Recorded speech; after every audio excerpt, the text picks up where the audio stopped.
সকালে দুপুরবেলা একবার গরম হয়, ঠান্ডা হয়,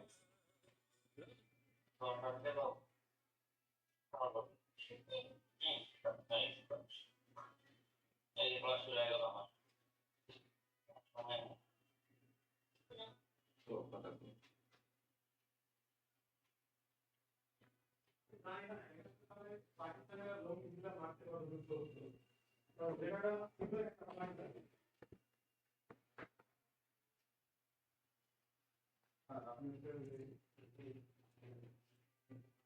আসসালামু আলাইকুম ওয়া রাহমাতুল্লাহ। আশা করছি সবাই অনেক অনেক ভালো আছেন, সুস্থ আছেন। আমার কথা শোনা যাচ্ছে কিনা আর বোর্ডের লেখা দেখা যাচ্ছে কিনা একটু কমেন্টে জানাবেন।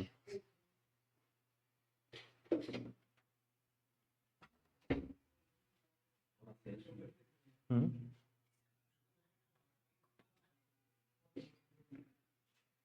ভালো হয়ে যান, ঠিক আছে?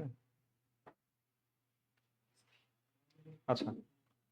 ওয়ালাইকুম আসসালাম, মোহনা আক্তার মনি, মনিরা মৌ। আচ্ছা, অনেকে যুক্ত হয়েছে।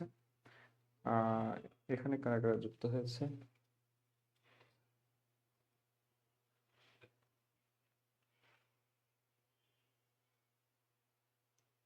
খাওয়া দাওয়া করছিল, কে খাওয়া দাওয়া করছিল?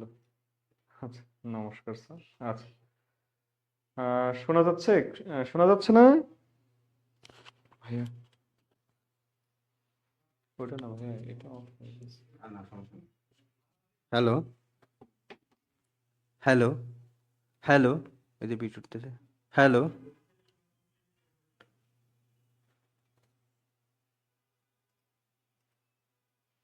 Hello, check, hello. শোনা যায়, একটু বলবেন?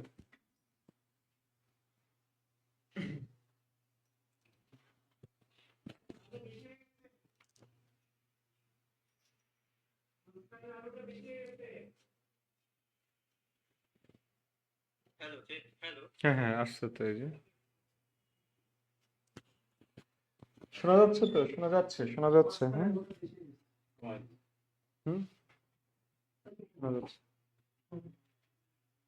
হ্যাঁ, লাইভে শোনা যায়, জুমে জুমে শোনা যাচ্ছে না। কি ব্যাপার? জুমে নাকি শোনা যাচ্ছে না? হুম, হুম, হুম, হুম, হুম, হুম, হুম।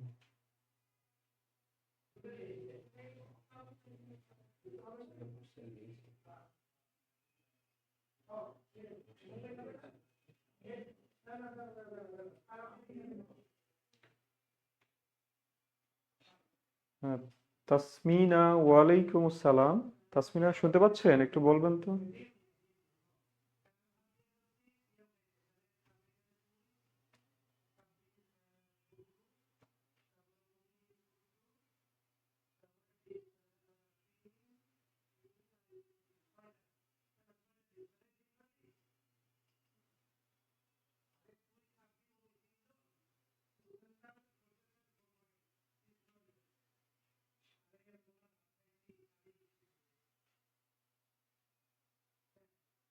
শুনতে পাচ্ছি না, ওয়ালটন, শুনতে পাচ্ছি না। কারণটা কি?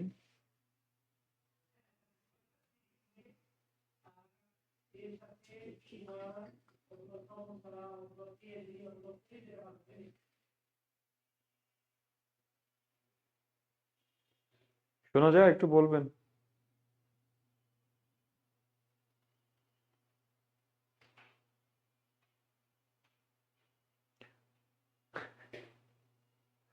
শোনা যাচ্ছে, শোনা যাচ্ছে। জয়েন করেন, জয়েন জয়েন।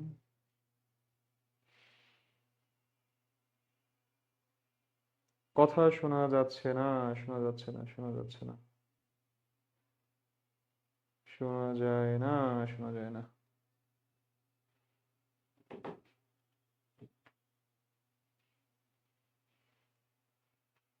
হুম, হুম, হুম, হুম।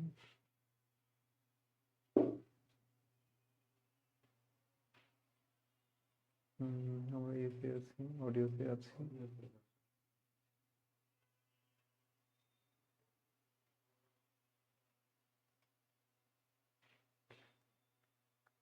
হ্যালো, শোনা যায়?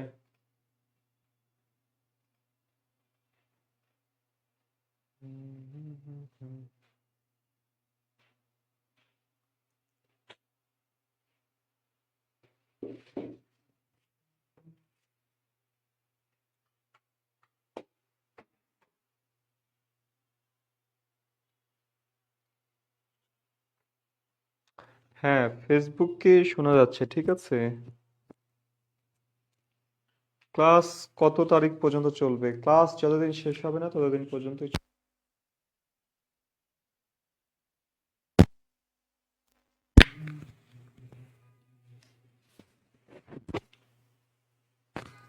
শোনা যাচ্ছে, বলেন তো। Hello hello hello hello hello hello hello hello hello hello hello hello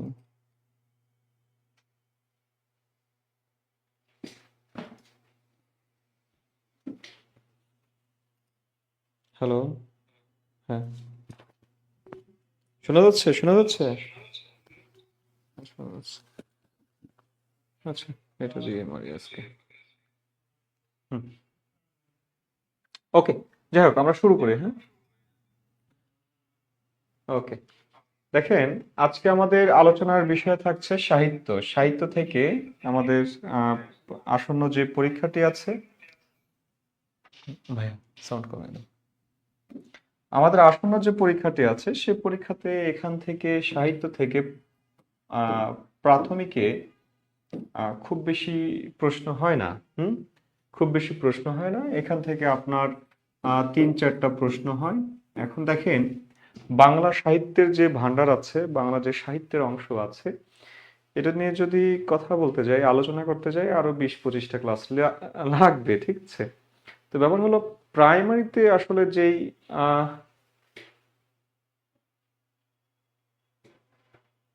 একই প্রশ্নের দুটি উত্তর বলতে আপনি একটু প্রশ্নটা বলবেন, কোন প্রশ্ন? হুম, আচ্ছা শোনেন, গ্রামার পার্ট শেষ, হ্যাঁ, গ্রামার পার্ট প্রাইমারিতে যেগুলো দরকার, যেগুলো প্রয়োজন সেগুলো শেষ। আর এর বাহিরে দেখেন, এর বাহিরে মানে বাংলা নবম দশম শ্রেণীর বইটা যদি খোঁজেন আপনি সেখানে 32টা টপিক দেখতে পাবেন। হুম, 32টা ব্যাকরণের টপিক দেখতে পাবেন। আপনি যখন পিএসসি সিলেবাস দেখবেন, আর যে কোনো জবের আপনি সিলেবাস দেখবেন, দেখবেন সেই সিলেবাসে আপনার খুব বেশি হলে কত, গুটি কয়েক, হয়তো আপনার 15টা, হ্যাঁ, 15টা, বা খুব বেশি হলে 20টা, বা 20টা এত নাই, 15টা 16টা এরকম আপনার টপিক থাকে। হ্যাঁ, এরকম টপিক থাকে, 15টা টপিক থাকে। কিন্তু ব্যাকরণের টপিক আসলে 15টা না, ব্যাকরণের টপিক অনেক বেশি। মিনিমাম 32টা টপিক আছে ব্যাকরণে, 32টা টপিক। হ্যাঁ,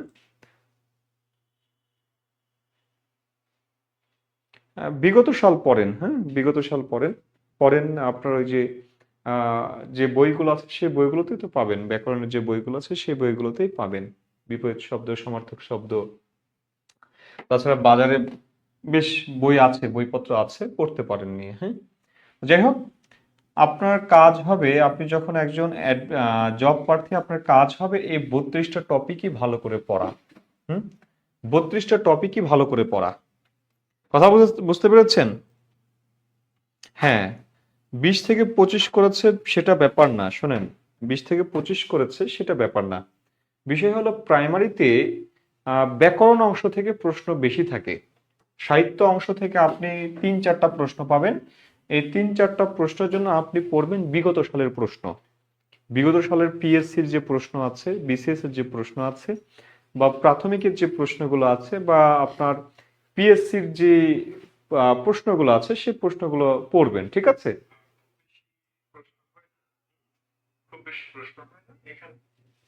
হ্যাঁ, এখন কি, এখন এই জায়গাতে একটা ব্যাপার হলো, দেখেন, প্রশ্ন দেখা যায় 2টি অথবা 3টি উত্তর থাকে, এই ক্ষেত্রে আসলে বলার কিছু নেই। এই ক্ষেত্রে আমি, আপনি সবাই নিরুপায়। যখন একটা পরীক্ষায়, হ্যাঁ, একটা প্রশ্নে যখন আপনি ক, খ, গ, ঘ, হ্যাঁ, 4টা অপশনের মধ্যে এটাও দেখছেন সঠিক, এটাও সঠিক, এটাও সঠিক, এটা ভুল, কিছু করার নাই, প্রশ্নটা ছেড়ে দিবেন। হুম, আর চাইলে উত্তর ঘুরেও আসতে পারেন, অটোমার্ক পেলেও পেতে পারেন। তবে ব্যাপার হলো যে এই ধরনের প্রশ্নগুলো আসলে কেন যে করে, এটা হচ্ছে যিনি প্রশ্নকর্তা তার এটা আসলে দুর্বলতা। হ্যাঁ, এরকম প্রশ্ন হয়। হ্যাঁ, ফেসবুকে ক্লাস দেখা যাচ্ছে না, আমি ক্লাস দেখছি ফেসবুকে, আপনি দেখতে পাচ্ছেন না কেন?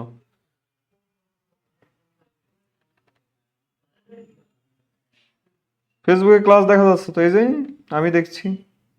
আচ্ছা যাই হোক, এখন আসেন শুরুতে যে বিষয়টা লক্ষ্য করবেন। শোনেন, এখন ডিসকাশন বাদ দেন, এখন একটু ক্লাসে আসেন। শুরুতে যেটা আমরা পড়বো সেটা হচ্ছে বাংলা সাহিত্যের যুগ বিভাগ। সাহিত্যের যুগ বিভাগ, যুগ বিভাগ, হ্যাঁ, বাংলা সাহিত্যের যুগ বিভাগ। বাংলা সাহিত্যের যুগ বিভাগ আমরা প্রথমে দেখব বাংলা সাহিত্যের যুগ বিভাগ। কথা বুঝেছেন? বাংলা সাহিত্যের যুগ বিভাগ দেখব। বাংলা সাহিত্যের যুগকে তিনটি ভাগে ভাগ করা হয়েছে, তিনটি ভাগে। প্রথম যেটা সেটা হচ্ছে প্রাচীন যুগ, প্রাচীন যুগ। দুই নম্বরে যেটা আছে সেটি মধ্যযুগ, মধ্যযুগ। তিন নম্বরে যেটি আছে সেটা হচ্ছে আধুনিক যুগ, আধুনিক যুগ, আধুনিক যুগ। লক্ষ্য করবেন, বলছি আমি তিনটি যুগের কথা বলেছি। প্রথমে যে যুগটি আছে সেটি প্রাচীন যুগ, তারপরে মধ্যযুগ, তারপরে আধুনিক যুগ, তিনটি যুগ। প্রাচীন যুগের সময়কাল ব্যাপ্তি হচ্ছে 650, মতান্তরে 950 থেকে 1200। মধ্যযুগের সময়কাল হচ্ছে 1201 থেকে 1800। আধুনিক যুগের সময়কাল হচ্ছে 1801 থেকে বর্তমান। কথা বুঝবেন, তিনটা যুগে বিভাজন করা হয়েছে। 650কে কেন ধরা হচ্ছে? 650 মনে করা হচ্ছে, 650 হচ্ছে চর্যাপদের রচনাকাল। চর্যাপদের রচনাকাল 650 থেকে ধরে নেওয়া হচ্ছে। এই জন্য বাংলা সাহিত্যের বা বাংলা ভাষার প্রাচীন যুগ বা সৃষ্টিকাল 650 শতককে, মানে 650 খ্রিস্টাব্দকেই কাউন্ট করছেন ডক্টর শহীদুল্লাহ। আবার ডক্টর সুনীতি কুমার চট্টোপাধ্যায়ের মতে 950। ঠিক আছে, দুইজন ব্যক্তির এখানে মত আছে। ডক্টর শহীদুল্লাহর মতে 650। আচ্ছা আমি লিখি, ডক্টর শহীদুল্লাহর মতে, দেখেন ডক্টর শহীদুল্লাহর মতে, শহীদুল্লাহর মতে হচ্ছে মতে 650 থেকে 1200। ডক্টর সুনীতি কুমার চট্টোপাধ্যায়ের মতে কত? 950 থেকে 1200 প্রাচীন যুগ। 3 নম্বরে যদি আমি বলি ডক্টর সুকুমার সেনের মতে, হ্যাঁ, সেনের মতে এটা হচ্ছে 900 থেকে 1350, 900 থেকে 1350 খ্রিস্টাব্দ। ঠিক আছে, আমি যদি আরেকজনের কথা বলি, দীনেশ চন্দ্র সেন, হ্যাঁ, দীনেশ চন্দ্র সেনের মতে এটি হচ্ছে 800 থেকে 1200। আর এই প্রাচীন যুগকে তিনি আবার বলেছেন হিন্দু বৌদ্ধ যুগ, হিন্দু বৌদ্ধ যুগ বলেছেন। এই প্রাচীন যুগটাকে তিনি হিন্দু বৌদ্ধ যুগ বলেছেন। দেখেন, প্রাইমারিতে আসলে এত ডিটেলসের প্রয়োজন নেই, আমি তারপরে একটু তথ্যগুলো দিলাম, আপনারা একটু দ্রুত নোট করবেন। হ্যাঁ, ডক্টর শহীদুল্লাহর মতে 650 থেকে 1200 খ্রিস্টাব্দ, ডক্টর সুনীতি কুমার চট্টোপাধ্যায়ের মতে 950 থেকে 1200, আর দীনেশ চন্দ্র সেনের মতে 800 থেকে 1200। আর দীনেশ চন্দ্র সেন এই সময়টাকে বলেছেন হিন্দু বৌদ্ধ যুগ, হিন্দু বৌদ্ধ যুগ। তবে আমাদের যেটা পরীক্ষায় আসে, লক্ষ্য করবেন, আমাদের যেটা পরীক্ষায় আসে সেটা হচ্ছে শহীদুল্লাহর মত আর সুনীতির মত, এর বাহিরে আমাদের আর কিছু আসে না, এগুলো আমাদের আসে না। ঠিক আছে, এটা যদি আমরা শতকের দৃষ্টিকোণ থেকে দেখি, এটা হচ্ছে 7ম শতক, আর এইটা হচ্ছে 10ম শতক, 10ম শতক। এই দুইটা বিষয় একটু মনে রাখবেন, 7ম শতক আর 10ম শতক, 7ম শতক আর 10ম শতক। হ্যাঁ,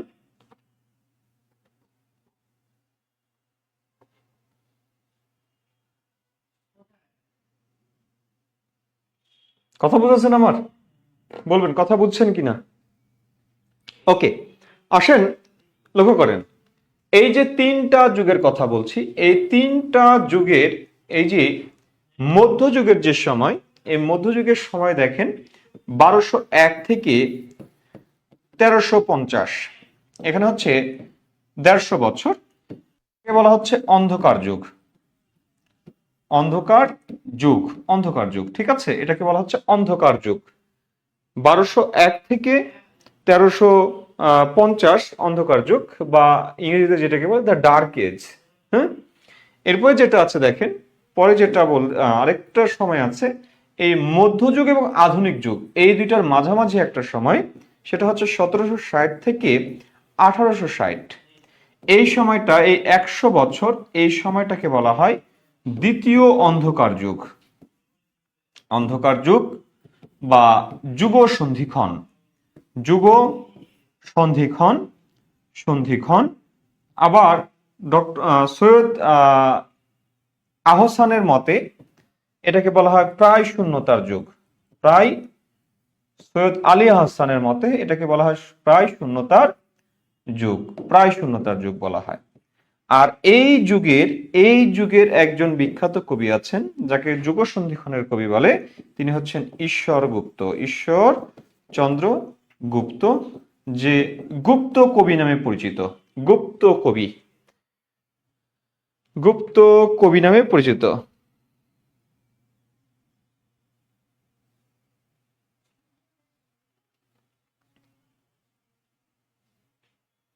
গুপ্ত কবি নামে পরিচিত, ঠিক আছে। আচ্ছা,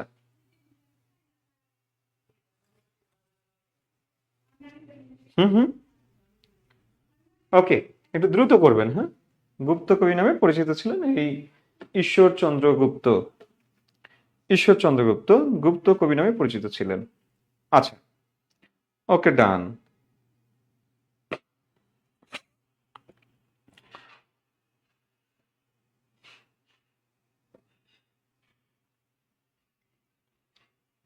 ওকে, একটু লিখলে ডান লিখবেন, লেখা হলে একটু ডান লিখবেন, হ্যাঁ। ওকে, ধন্যবাদ। এরপর আসেন, মধ্যযুগের একজন বিখ্যাত ব্যক্তি ছিলেন, তার নাম হচ্ছে শ্রী চৈতন্যদেব। শ্রী চৈতন্যদেব, এই শ্রী চৈতন্যদেবের নাম অনুসারে মধ্যযুগের সময়টাকে আবার 3টি যুগে বিভাজন করা হয়েছে। মধ্যযুগের সময় যেটা হচ্ছে, প্রথমে যেটা আছে সেটাকে আমরা বলছি প্রাক চৈতন্য যুগ। চৈতন্য যুগ মানে প্রাক চৈতন্য যুগ মানে কি, চৈতন্য পূর্ববর্তী সময়। এটা কত? এটা হচ্ছে 1351 থেকে 1500 খ্রিস্টাব্দ। আরেকটা হচ্ছে চৈতন্য যুগ। চৈতন্য যুগ, এই চৈতন্য যুগটা হচ্ছে 1501 থেকে 1700 খ্রিস্টাব্দ পর্যন্ত। আর শেষে যেটা আছে, 3টা যুগ, শেষে যেটা আছে সেটা হচ্ছে চৈতন্য পরবর্তী বা এটাকে বলা হয় সুবর্ণ যুগ।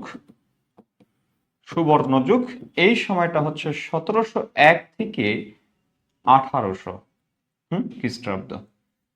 ওকে, তাহলে মধ্যযুগের যে সময়টুকু আছে এই সময়টুকুরে 3টি যুগে বিভাজন করা হয়েছে। 3টে যুগ কি? প্রাক চৈতন্য যুগ, চৈতন্য পরবর্তী বা সুবর্ণ যুগ।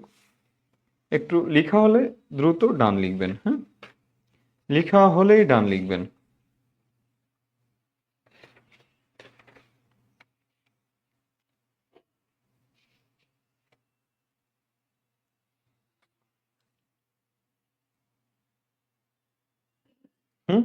একটু লেখা হলে ডান লিখবেন।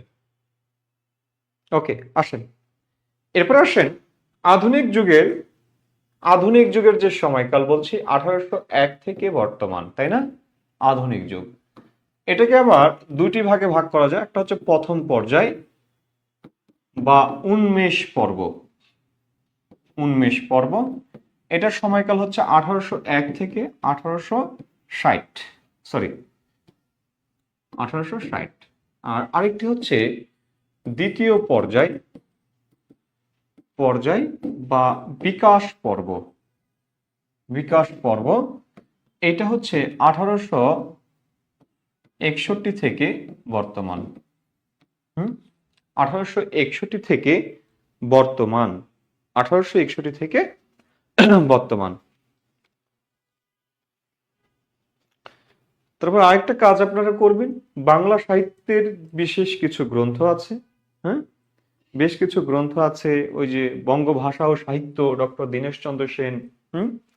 তারপর হচ্ছে বাংলা ভাষা ও বাংলা সাহিত্য বিষয়ক প্রস্তাব, তার রামগতি ন্যায়রত্ন, ঠিক আছে। তারপরে বাঙালির ইতিহাস ডক্টর নিহার রঞ্জন রায়, বাংলা ভাষার ইতিবৃত্ত বা বাংলা সাহিত্যের কথা ডক্টর শহীদুল্লাহ। হ্যাঁ, এরকম বেশ কিছু গ্রন্থ আছে, গ্রন্থের নামগুলো একটু মনে রাখবেন, এগুলো পরীক্ষায় আসে। ধ্বনি বিজ্ঞান ও বাংলা ধ্বনিতত্ত্ব, এরকম কিছু গ্রন্থ আছে, এই গ্রন্থগুলো নাম একটু মনে রাখবেন, ঠিক আছে। আচ্ছা, এতটুকু মনে হয় আপনাদের হয়েছে। হুম, দেখেন, হ্যাঁ, মানে কোন বইটা কে লিখেছেন, আচ্ছা কোন কবি বেশি পড়ব। দেখ, একটু ধৈর্য ধরেন। হুম, আচ্ছা, হ্যাঁ, থ্যাংক ইউ, ওকে।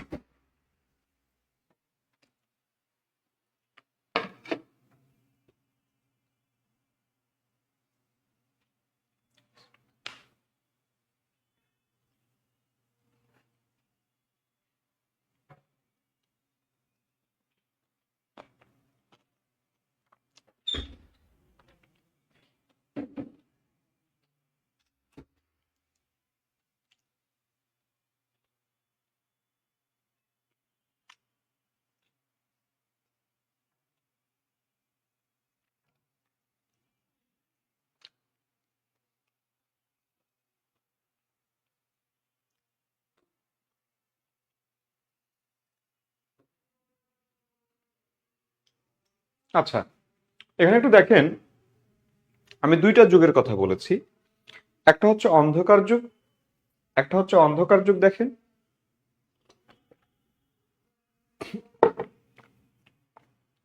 আরেকটা লিখেছি আমি আহ যুগ সন্ধিক্ষণ। এই দুইটা বিষয় একটু দেখেন। যুগ সন্ধিক্ষণ, এই যুগ সন্ধিক্ষণের সময়টা কত? যুগ সন্ধিক্ষণের সময়টা হচ্ছে 1760 থেকে 1860, অর্থাৎ এই সময়ে এই 100 বছরে কোনো উল্লেখযোগ্য সাহিত্যিকের জন্ম হয়নি। 1760 সালে মধ্যযুগের শেষ কবি ভারতচন্দ্র রায়গণাকার, মধ্যযুগের শ্রেষ্ঠ কবি বা শেষ কবি ভারতচন্দ্র রায়গণাকারের মৃত্যুর মধ্য দিয়ে মধ্যযুগের পালাটা শেষ হয়, এবং তার মৃত্যুর পরে উল্লেখযোগ্য সেরকম কোনো সাহিত্যিক আসেনি। তবে যে সাহিত্য কর্মগুলো এসেছে, কবিয়াল এসেছে, শায়ের এসেছে, এই কবিয়াল আর শায়ের গুলো ছিল একেবারে নিম্ন শ্রেণীর নিদর্শন। মানে এখানে অশ্লীল কথাবার্তা ছিল, আরো বেশ কিছু মানে নোংরা বিষয়গুলো এখানে উপস্থাপিত হইতো আর কি। তো এই জন্য উল্লেখযোগ্য কোনো সাহিত্য এখানে আসেনি, তাই এটাকে আবার দ্বিতীয় অন্ধকার যুগও বলা হতো। তো 1861 সালে আপনারা জানবেন, 1861 সালে এসে মাইকেল মধুসূদন দত্তের মেঘনাদ বধ কাব্য প্রকাশ হয়। তো এর মধ্য দিয়ে আর কি এই যে বাংলা সাহিত্যের যে 100 বছরের যে অন্ধকার, ওই যে কালো ছায়া, হ্যাঁ, এটা কেটে যায় তার মধ্য দিয়ে। এই জন্য এই সময়টাকে বলা হয় যুগ সন্ধিক্ষণ বা দ্বিতীয় অন্ধকার যুগ। অন্যদিকে আসেন 1201 থেকে 1350, এই 150 বছর বাংলা সাহিত্যে তেমন উল্লেখযোগ্য না, বাংলা সাহিত্যের কোনো সাহিত্যিক নিদর্শনই পাওয়া যায়নি। এই 150 বছর বাংলা সাহিত্যের কোনো নিদর্শন পাওয়া যায়নি। এজন্য দেখবেন ঈশ্বরচন্দ্র গুপ্ত বলেছিলাম, ঈশ্বরচন্দ্র গুপ্ত হচ্ছেন যুগ সন্ধিক্ষণের কবি। ভালো মানের তার কবিতা ছিল না, তার কবিতা ছিল একটু স্থূল শ্রেণীর, ঠিক আছে। আচ্ছা, একটু এদিকে লক্ষ্য করেন, যেটা বলছি 1201 থেকে 1350, এই 150 বছর বাংলা সাহিত্যের উল্লেখযোগ্য কোনো সাহিত্যিক নিদর্শন পাওয়া যায়নি, সাহিত্য পাওয়া যায়নি। এখন এই সময়টাকে এই জন্য বলা হচ্ছে দ্বিতীয় অন্ধকার যুগ। এই দ্বিতীয় অন্ধকার যুগ সৃষ্টির কারণ হিসেবে বিভিন্ন ব্যক্তি বিভিন্ন মতবাদ, বিভিন্ন মন্তব্য করেছেন।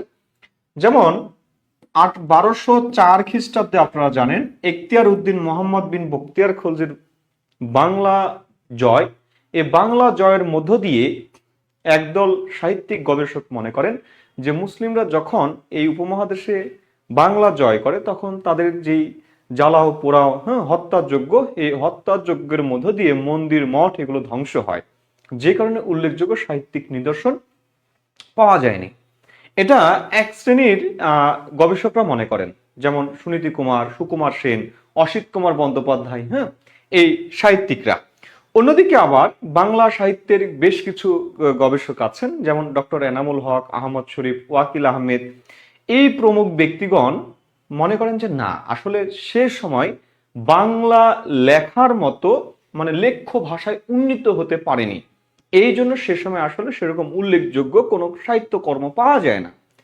এটা তাদের মত। অর্থাৎ এক পক্ষ অন্ধকার যুগকে মানেন, মানে অন্ধকার যুগকে মানেন বলতে গেলে কি, ওই যে মুসলিমদের কারণে আর কি হত্যাযজ্ঞের কারণে সাহিত্য পাওয়া যায়নি বা লিখতে পারেনি, আর আরেক পক্ষ এটাকে আবার স্বীকার করেন না, এই জন্য এটা হচ্ছে একটা অমীমাংসিত ঘটনা। যাই হোক, এখন আসেন যে বিষয়টাই, সেটা বলছি এই যে 1201 থেকে 1350 এই সময়ে বাংলা সাহিত্যের উল্লেখযোগ্য কোনো সাহিত্যিক নিদর্শন পাওয়া যায়নি, কিন্তু অন্য ভাষায় পাওয়া গেছে। যেমন এই অন্ধকার যুগের প্রথম যে সাহিত্যিক নিদর্শন সেটা হচ্ছে প্রাকৃত পৈঙ্গল। প্রাকৃত পৈঙ্গল, এই প্রাকৃত পৈঙ্গলটা হচ্ছে একটা গীতি কবিতা। গীতি কবিতা, এই প্রাকৃত পৈঙ্গলটা হচ্ছে গীতি কবিতা। এটা রচনা করেছেন কি? এটা রচনা করেছেন শ্রীহর্ষ। এই শ্রীহর্ষ এটা রচনা করেছেন। অর্থাৎ এই যে গীতি কবিতা প্রাকৃত পৈঙ্গল, এটা প্রাকৃত ভাষায় রচনা হয়েছে, প্রাকৃত ভাষায়। প্রাকৃত ভাষায় রচনা হয়েছে। এটা একটি গীতি কবিতা এবং এটা রচয়িতা হচ্ছে শ্রীহর্ষ। এই শ্রীহর্ষ রচনা করেছেন। এটা হচ্ছে মধ্যযুগের অন্ধকার যুগের আদি নিদর্শন বা অন্ধকার যুগের প্রথম সাহিত্য।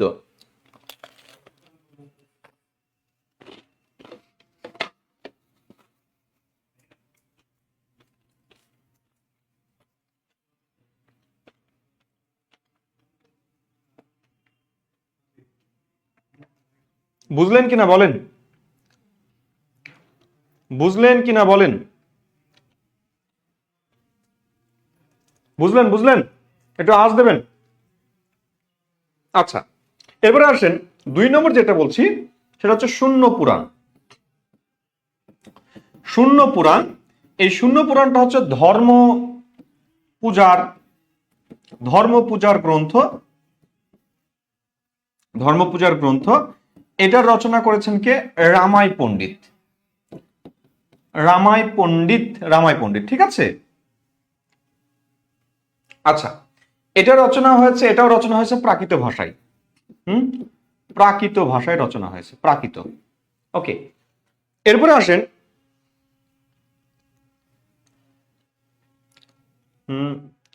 আচ্ছা, না, এটা প্রাকৃত না, এটা সংস্কৃত ভাষায়, ঠিক আছে। 3 নম্বরে যেটা, সেটা হচ্ছে শেখ শুভদয়া। শেখ শুভদয়া, এটা হচ্ছে পীর মাহাত্ম্য।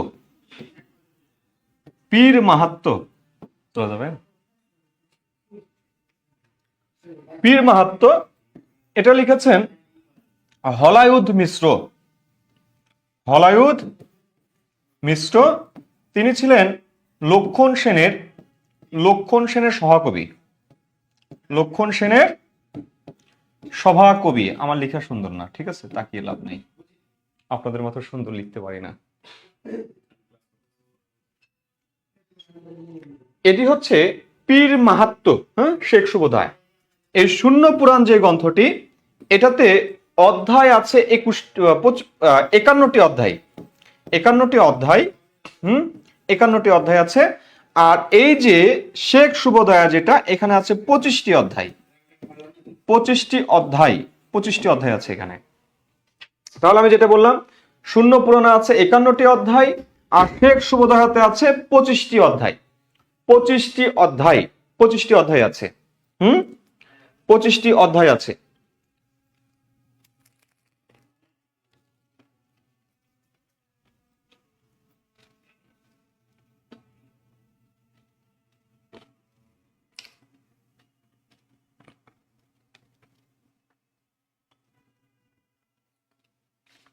লিখেছেন ভাইয়া, কিছু বলছেন? ওকে, এখন আসেন দেখেন শেখ শুভদয়া যেটা, এই শেখ শুভদয়া এটাকে মানে এটা সংস্কৃত ভাষায় রচিত। ভাষায় রচিত, কিন্তু এখানে ব্যাপক ভুল আছে, এই জন্য এটাকে হ্যাঁ,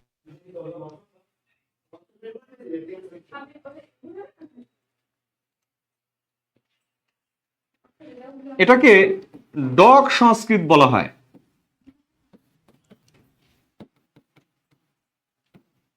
ঠিক আছে, আর মনে রাখবেন শূন্য পুরাণ পুরাণ ও শেখ শুভদয়া শুভদয়া এই দুইটারে বলা হয় কি, এই দুইটাকে বলা হয় চম্পু কাব্য। মানে চম্পু কাব্যটা কি, গদ্য পদ্য মিশ্রিত, গদ্য পদ্য মিশ্রিত, গদ্য পদ্য মিশ্রিত, এই জন্য এটাকে বলা হয় চম্পু কাব্য। এতটুকুই তথ্য রাখেন, আর দরকার নেই।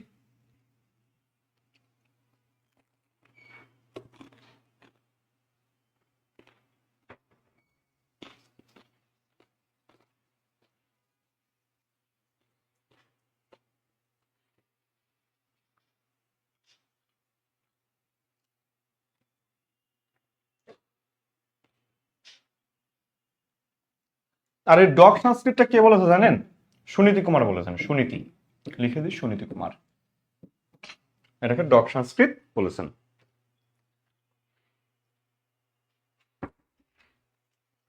ডগ সংস্কৃত, SANSKRIT, SANS সংস্কৃত, KRIT সংস্কৃত, ডগ সংস্কৃত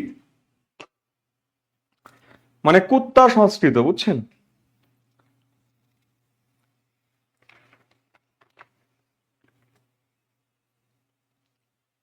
বুঝছেন বুঝছেন?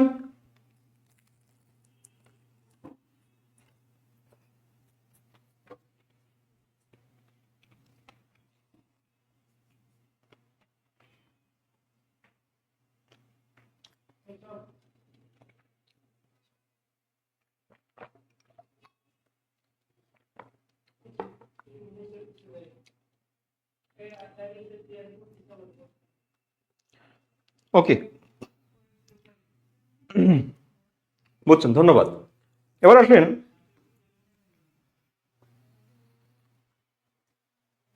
হ্যাঁ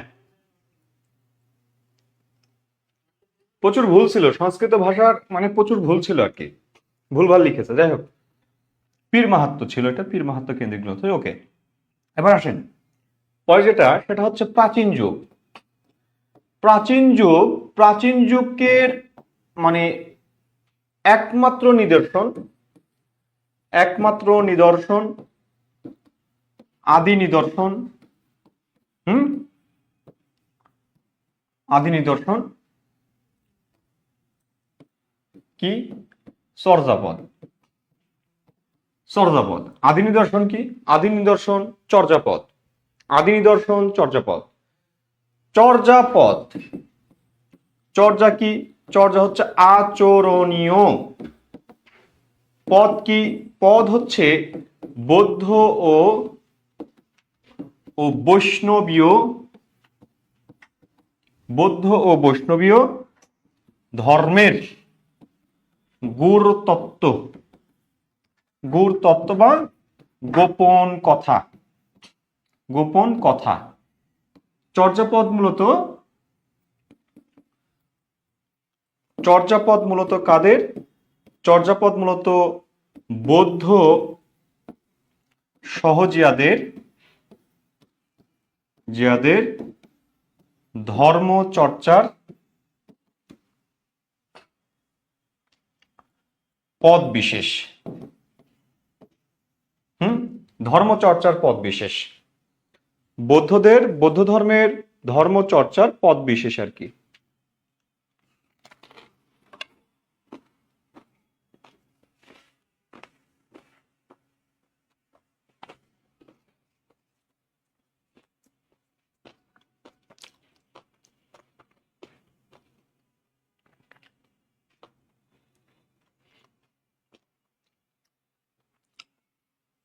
লিখেছেন?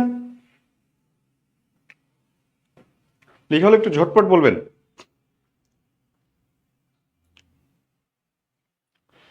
আসেন, চর্যাপদ বৌদ্ধ সহজিয়াদের বাংলা ভাষায় রচিত সাধন ভোজনের সঙ্গীত সঙ্গীত সঙ্গীত যদি না পান, গীতি কবিতা, গীতি কবিতা যদি না পান, কাব্য সংকলন যদি না পান, কবিতা। কবিতা।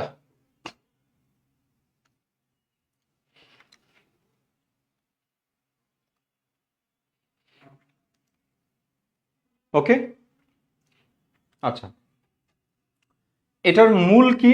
এটার মূলে রয়েছে, চর্যার মূলে রয়েছে কি? রয়েছে বৌদ্ধদের ধর্মচর্চা। ধর্মচর্চা, ঠিক আছে, বৌদ্ধদের ধর্মচর্চা, বৌদ্ধদের ধর্মচর্চা। ওকে, বৌদ্ধদের ধর্মচর্চা মূলে রয়েছে, বৌদ্ধদের ধর্মচর্চা। আচ্ছা, আরেকটা বিষয় দেখেন, এই চর্যাপদের আপনি বিভিন্ন নাম পাবেন। চর্যাপদ, তারপর হচ্ছে চর্যা, চর্য, বিনিশ্চয়, বিনিশ্চয়, তারপরে পাবেন চর্যা, চর্য,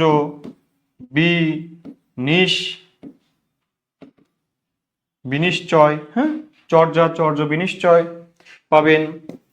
আশ্চর্য, চর্যা, চয় পাবেন। আশ্চর্য, চর্যা, চয় পাবেন।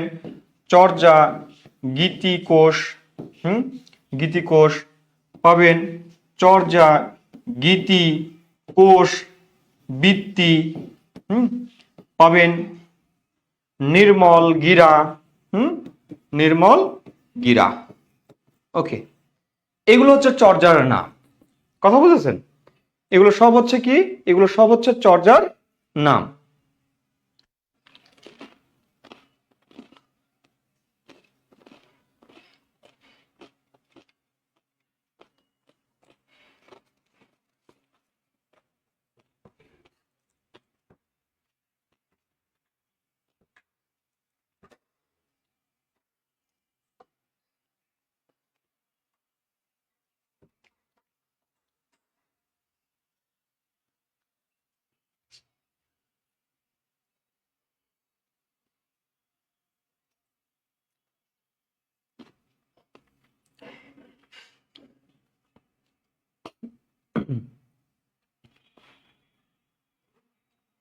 লিখেছেন?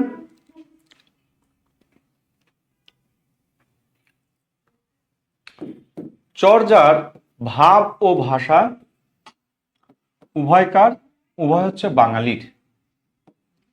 বাঙালির ভাব ও ভাষা উভয় বাঙালির। ভাব ও ভাষা উভয় হচ্ছে বাঙালির। আচ্ছা, চর্যার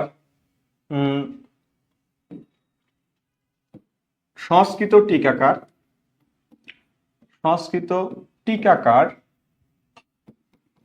মুনিদত্ত, মুনিদত্ত তিনি যে টিকাটা লিখেন, যে টিকাটা লিখেন তিনি, তার টিকাটার নাম হচ্ছে কি? টিকা। টিকার নাম, টিকা মানে হচ্ছে ব্যাখ্যা। এই ব্যাখ্যার নাম হচ্ছে নির্মল গীরা। নির্মল গীরা, নির্মল গীরা, এটা হচ্ছে তার টিকার নাম। সংস্কৃত ভাষায় এটাকে তিনি লিখেছেন নির্মল গীরা। কথা বুঝেছেন? নির্মল গীরা। আর হরপ্রসাদ শাস্ত্রীর মতে, হরপ্রসাদ শাস্ত্রীর মতে, মতে এটার নাম হচ্ছে চর্যা, এটার নাম চর্যা, চর্য, বিনিশ্চয়। চর্যা চর্য বিনিশ্চয়, এটা হচ্ছে হরপ্রসাদ শাস্ত্রীর মতে আর কি, এটার নাম চর্যা চর্য বিনিশ্চয়। আর আধুনিক নাম বলা যায় কি, আধুনিক নাম, আধুনিক কবি যারা ছিলেন, গবেষক যারা ছিলেন, তারা তার নাম বলেছেন চর্যা গীতিকোষ। চর্যা গীতিকোষ এই নামটা তারা দিয়েছেন। আচ্ছা দেখেন, চর্য, চর্য মানে কি, আচরণীয়, আচরণীয়, আচরণীয়। অচর্য মানে কি, অচর্য মানে আচরণীয় নিয় নয়। আর বিনিশ্চয় মানে কি, বিনিশ্চয়, বিনিশ্চয় মানে হচ্ছে নিশ্চিতভাবে জানা, নিশ্চিতভাবে জানা, নিশ্চিতভাবে জানা। বিনিশ্চয় মানে নিশ্চিতভাবে জানা। ওকে,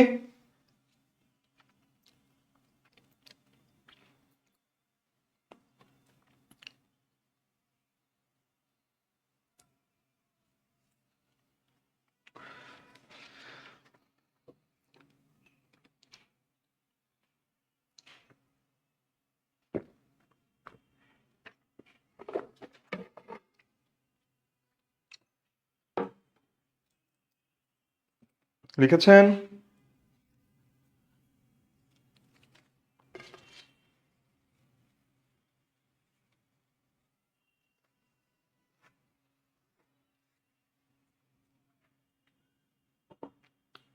লিখেছেন? ওকে,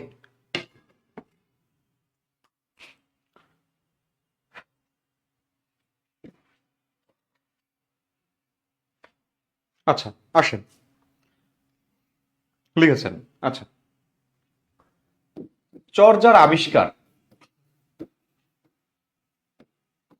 চর্যার আবিষ্কারের বিষয়টা কি জানেন? 1862 সালে পাঞ্জাবের রাজা মহারাজা রণজিৎ সিং এর পুরোহিত পুত্র, রণজিৎ সিং এর পুরোহিত পুত্র রাধা কিষণ, সে সময়ের এই ইয়ে ছিল, যেটা কি বলে,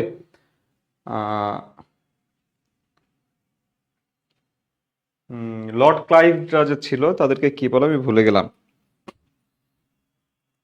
যারা দায়িত্ব ছিল যারা, তাদের মধ্যে একজন ছিলেন লর্ড লরেন্স। এই লর্ড লরেন্সকে তিনি অনুরোধ করেছিলেন যে ভারতের, এই ভারত উপমহাদেশের যেই পুঁথিগুলো ছিল সেগুলো সংগ্রহ করার জন্য, এবং তার পরামর্শে আর কি, তার তিনি যখন অনুরোধ করেন, সেটা শুনে লর্ড লরেন্স প্রাদেশিক গভর্নরদের সাথে কথা বলে তিনি এটা দায়িত্ব দেন সে সময়ের বিবিধার্থ পত্রিকা, এশিয়াটিক সোসাইটির বিবিধার্থ পত্রিকার সম্পাদক রাজা রাজেন্দ্রলাল মিত্রকে। এর রাজেন্দ্রলাল মিত্র, লক্ষ্য করবেন, রাজেন্দ্রলাল মিত্র 82 সালে তিনি একটা তালিকা প্রকাশ করেন। একটা তালিকা প্রকাশ করেন তিনি। তিনি হচ্ছে নেপাল যান, নেপালের থেকে তিনি সেখানে, মানে নেপাল যান, নেপালের গিয়ে তিনি সেখানে বৌদ্ধ ধর্মের বেশ কিছু সাহিত্যিক নিদর্শন, পুঁথি দেখতে পান। এই দেখতে পাওয়ার পরে তিনি একটা গ্রন্থ প্রকাশ করেন, সেটা হচ্ছে সংস্কৃত লিটারেচার, তিনি একটা গ্রন্থ প্রকাশ করেন সংস্কৃত, আমি একটু লিখি, সংস্কৃত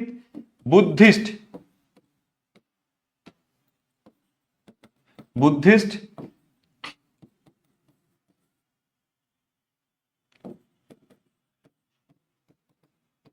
ইন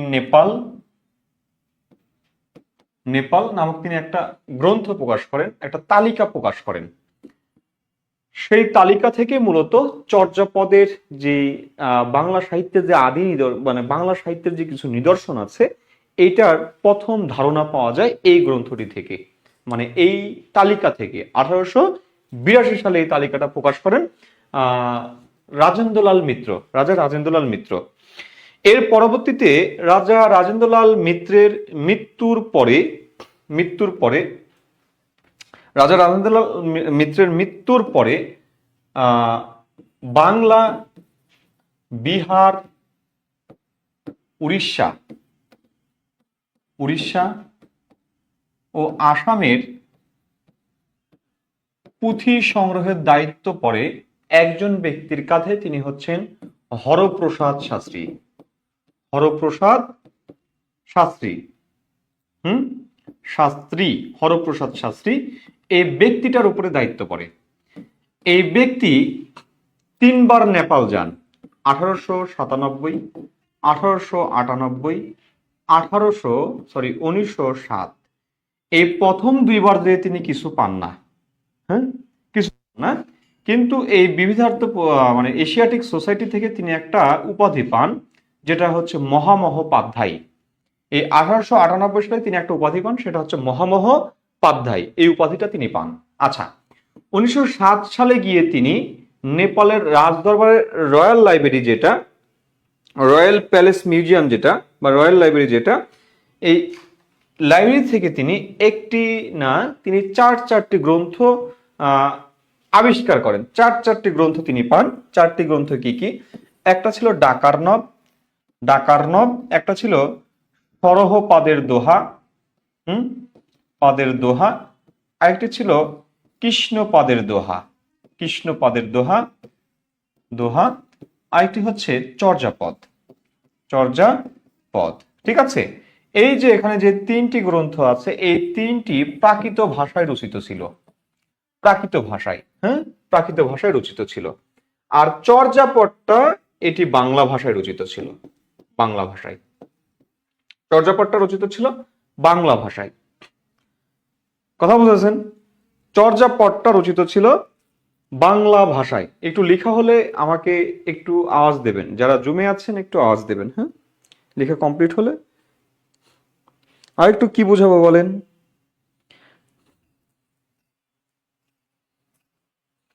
আমার আরো দ্রুত যাওয়ার কথা ছিল, কিন্তু আমি স্লো যাচ্ছি। হ্যাঁ,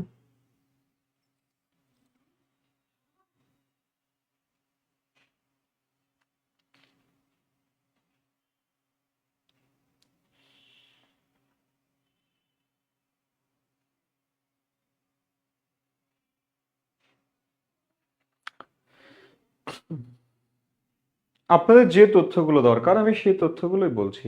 ওকে, আচ্ছা, একটু লেখা হলে ডান লিখবেন।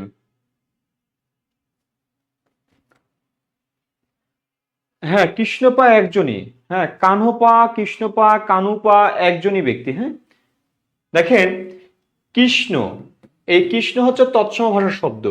অপভ্রংশ ভাষার শব্দ হচ্ছে কানহু বা কানহ। ঠিক আছে? এটা হচ্ছে অপভ্রংশ ভাষায়। ব্যক্তি একজনই। আচ্ছা, এরপরে আসেন,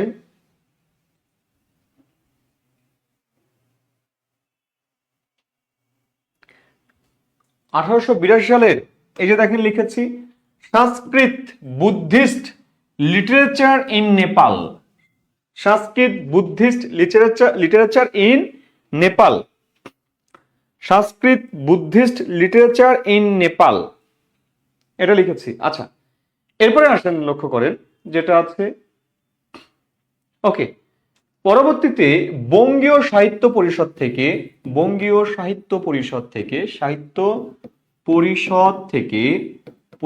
থেকে 1916 খ্রিস্টাব্দে তথা বাংলা 1323 বঙ্গাব্দে তিনি হাজার বছরের পুরাণ বাংলা ভাষায়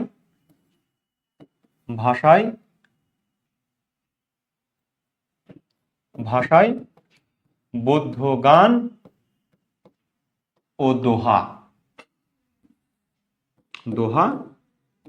এই শিরোনামে তিনি প্রকাশ করেন 1916 খ্রিস্টাব্দে।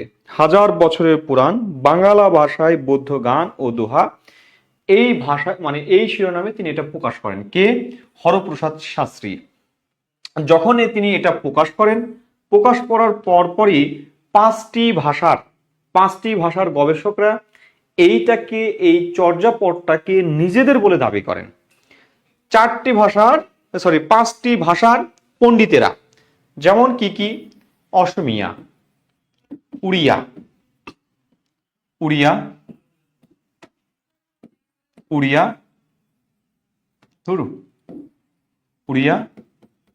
মৈথিলি, হিন্দি, আর হচ্ছে বাংলা। এই 5 ভাষার পণ্ডিতেরা এই চর্যাপদকে নিজেদের ভাষা বলে দাবি করে। নিজেদের ভাষা বলে দাবি করে। কথা বুঝেছেন? নিজেদের ভাষা বলে দাবি করে।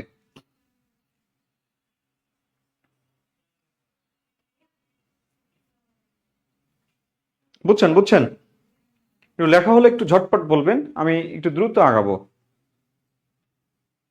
বাঙালা, বাঙালা, কাঙ্গালা লিখি নাই, বাঙালা লিখেছি। বাদালা না, বাঙালা। হ্যাঁ, বাঙালা লিখেছি।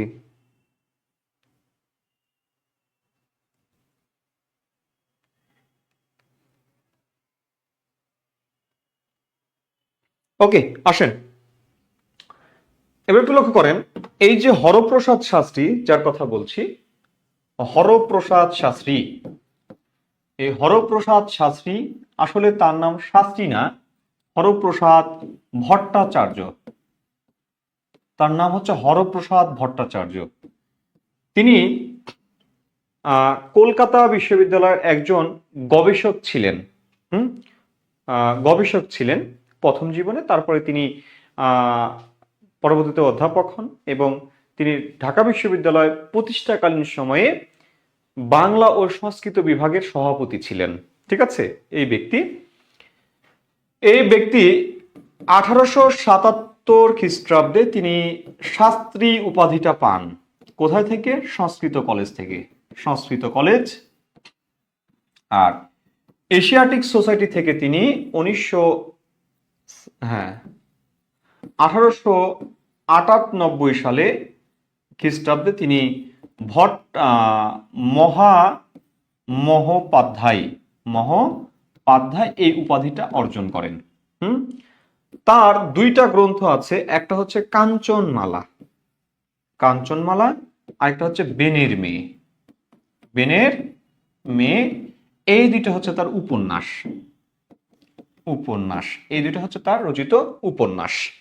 ওকে, অতিরিক্ত তথ্য দিয়ে দিলাম, কাজে দিবে আপনাদের।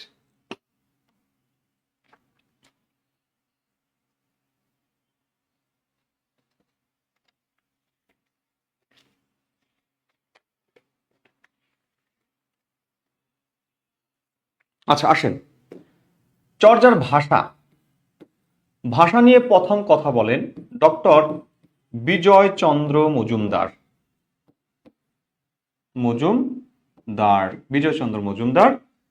তার গ্রন্থটির নাম হচ্ছে history of the Bengali language. History of the Bengali language এই গ্রন্থটি হচ্ছে 1920 সালে। ভাষা নিয়ে প্রথম কথা বলেন এবং তিনি বলেন চর্যার ভাষা হচ্ছে খিচুড়ি সমষ্টি ভাষা।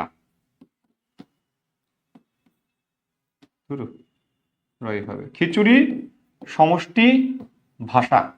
হ্যাঁ, খিচুড়ি সমষ্টি ভাষা। ডক্টর হরপ্রসাদ বলেন এটা হচ্ছে কি সান্ধ্য ভাষা বা কি আলো আধারী ভাষা, খানিক বোঝা যায় খানিক বোঝা যায় না। কুহেলিকা ভাষা, এই ভাষাটা একমাত্র সিদ্ধাচার্যরাই বুঝতো। এরপরে যদি আমি বলি ডক্টর শহীদুল্লাহর মতে এটার ভাষা হচ্ছে কি ভাষা? বঙ্গ কামরূপী ভাষা বা প্রাচীন বাংলা। বঙ্গ কামরূপী বা প্রাচীন Bangla.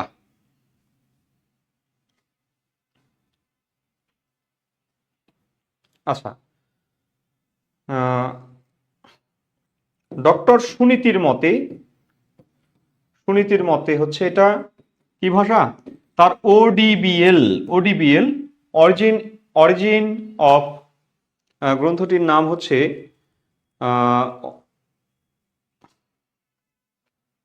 Origin and development of the Bengal language. হ্যাঁ, এই গ্রন্থে তিনি আর কি বলেন এই চর্যার ভাষা হচ্ছে পশ্চিমবঙ্গের প্রাচীন কথ্য ভাষার সাথে মিল আছে। পশ্চিমবঙ্গের প্রাচীন কথ্য ভাষা, পশ্চিমবঙ্গের প্রাচীন কথ্য ভাষার সাথে মানে সম্পর্ক আছে বা কথ্য ভাষার সাথে মিল আছে, তিনি বলেন।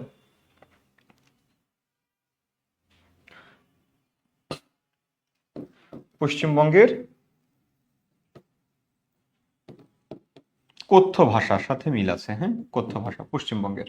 আচ্ছা, এতটুকু কি লেখা হয়েছে আপনাদের, একটু বলেন। এতটুকু লেখা হয়েছে কিনা একটু বলেন।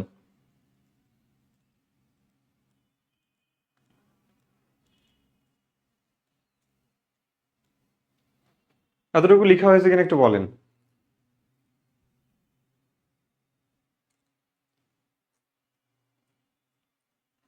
অনেকে মনে হয় পালাচ্ছেন। আচ্ছা, কেমন লাগছে বলেন? সাহিত্যের ক্লাস কেমন লাগছে? ব্যাকরণের চাইতে ভালো না ব্যাকরণ ভালো ছিল? ব্যাকরণই ভালো ছিল। জঘন্য।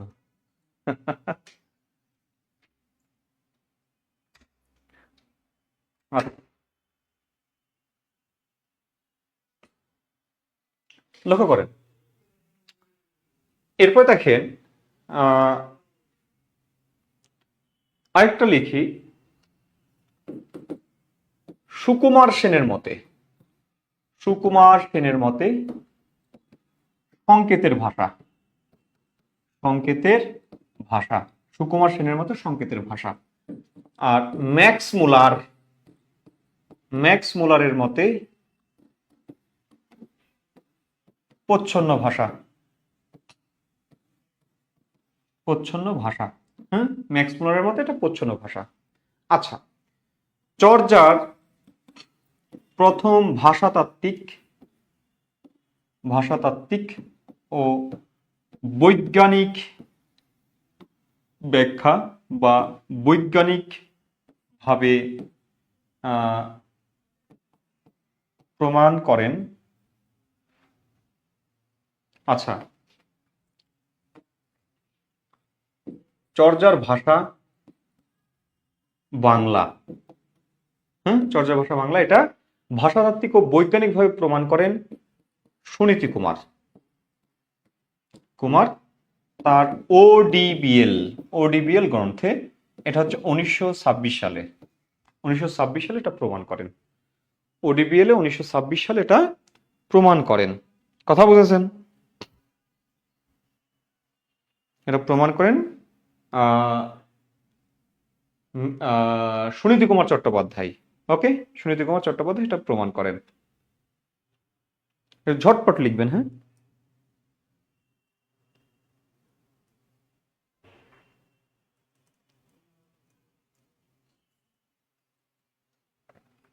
ঝটপট লিখবেন।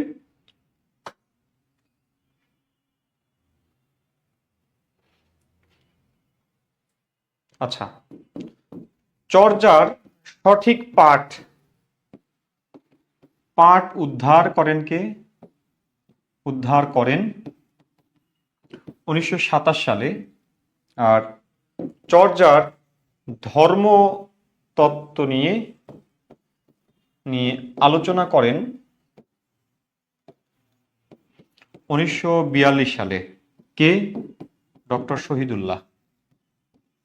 এই দুটো তথ্য একটু দ্রুত নোট করেন।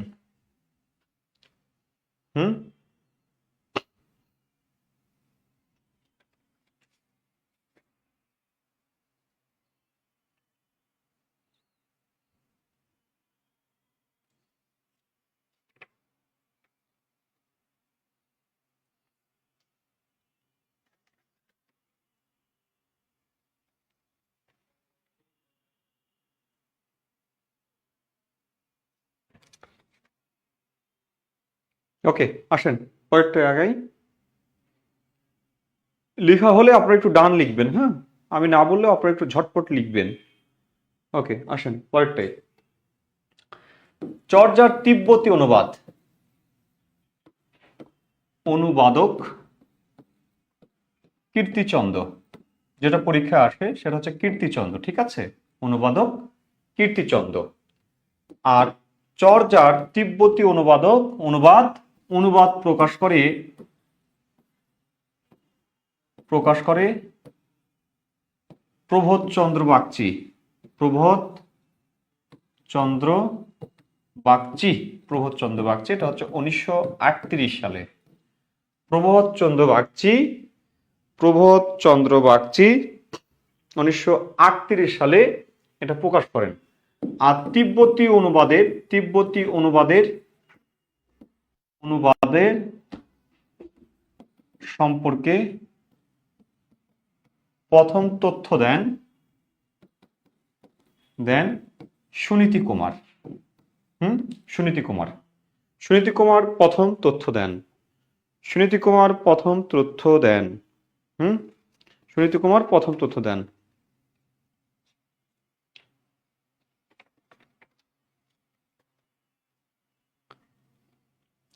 প্রথম তথ্য দেন সুনীতি কুমার। আচ্ছা, আসেন পরেরটাতে যাই। চর্যার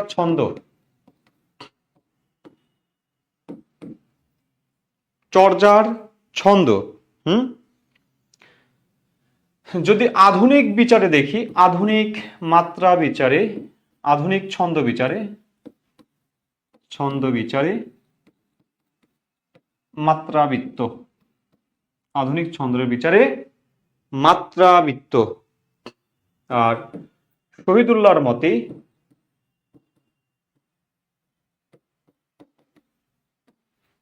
পাদাকুলক ছন্দে রচিত।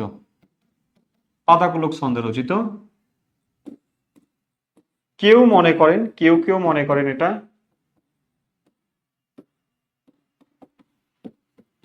পয়ার ত্রিপদী ছন্দে রচিত। পয়ার ত্রিপদী ছন্দে রচিত। বা আরেকটা বিষয় আমরা এখানে যুক্ত করতে পারি, ডক্টর শহীদুল্লাহর মতে শহীদুল্লাহ এখানে কি পান? এখানে তিনি সিঙ্গার রসের এটা লেখা লাগবে না, সিঙ্গার রস বা মধুর রসের আর কি উপস্থিতি তিনি লক্ষ্য করেন, আছে আর কি বলেন। ওকে, আচ্ছা, এবার যদি আমরা আরেকটা ব্যাপার হচ্ছে, যদি চর্যার প্রবাদ দেখি, প্রবাদ বাক্য আছে 6টি। চর্যার প্রবাদ বাক্য আছে কয়টি? 6টি প্রবাদ বাক্য আছে। প্রবাদ বাক্যগুলো আপনারা জানেন, ওই যে আপনা মাংস হরিণা বৈরী, ভুসুকুর পার 6 নম্বর চর্যা। তারপরে আছে আপনারা দেখবেন হাতের কাঙ্কন মালৌ দাপন, হাতের কাঙ্কন মালৌ দাপন, হারিত ভাত নাই নীতি আবেশী। তারপরে দুহিল দুধুকি বেন্টের সামাই, বর্ষণ গুহালিকি মদুদ বলন্থে, তারপরে আন চাহন্তে আন বিন্ঠা। এরকম আপনারা 6টা প্রবাদের কথা জানেন। এই 6টা প্রবাদ আপনারা একটু পড়ে রাখবেন। কোনটা কত নম্বর পদ এগুলো একটু পড়ে রাখবেন। ওকে, আসেন এরপরটাতে আসি।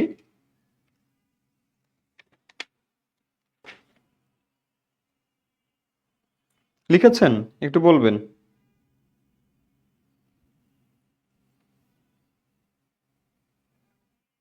ওকে, আসেন। তারপর চর্যার পদ ও পদকর্তা। শহীদুল্লাহ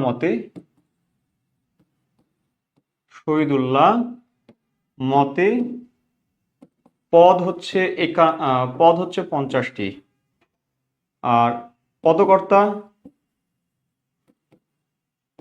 23 জন। একজনের নাম পাওয়া যায়, সেটা হচ্ছে লারিডম্বি পা। এই লারিডম্বি পায়ের কোনো আর কি পদ পাওয়া যায় না, এই জন্য শহীদুল্লাহ তাকে বাদ দিয়েছেন। লারিডম্বি পায়ের কোনো আর কি পদ পাওয়া যায় না, এই জন্য তাকে বাদ দিয়েছেন। এই জন্য পদকর্তা হচ্ছে 23 জন।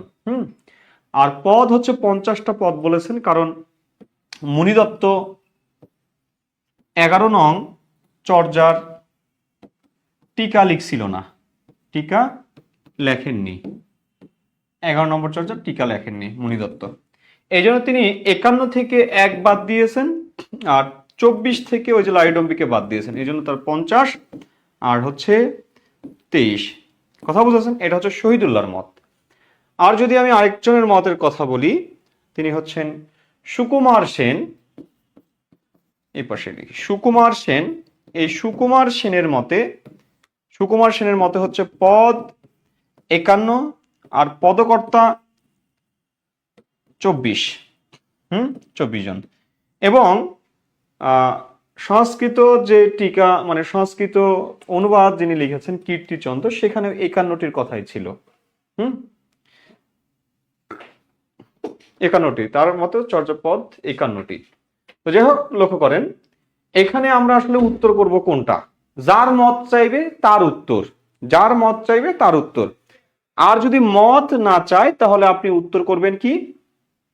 উত্তর করবেন এই যে সুকুমার সেন, এবং আধুনিকরাও মনে করে এটা, আধুনিকরাও এই মতটাকে বেশি আর কি সমর্থন করেন। এই জন্য উত্তর আমি এটাকেই কাউন্ট করব, উত্তর হিসেবে আমি এটাকেই কাউন্ট করব। ওকে,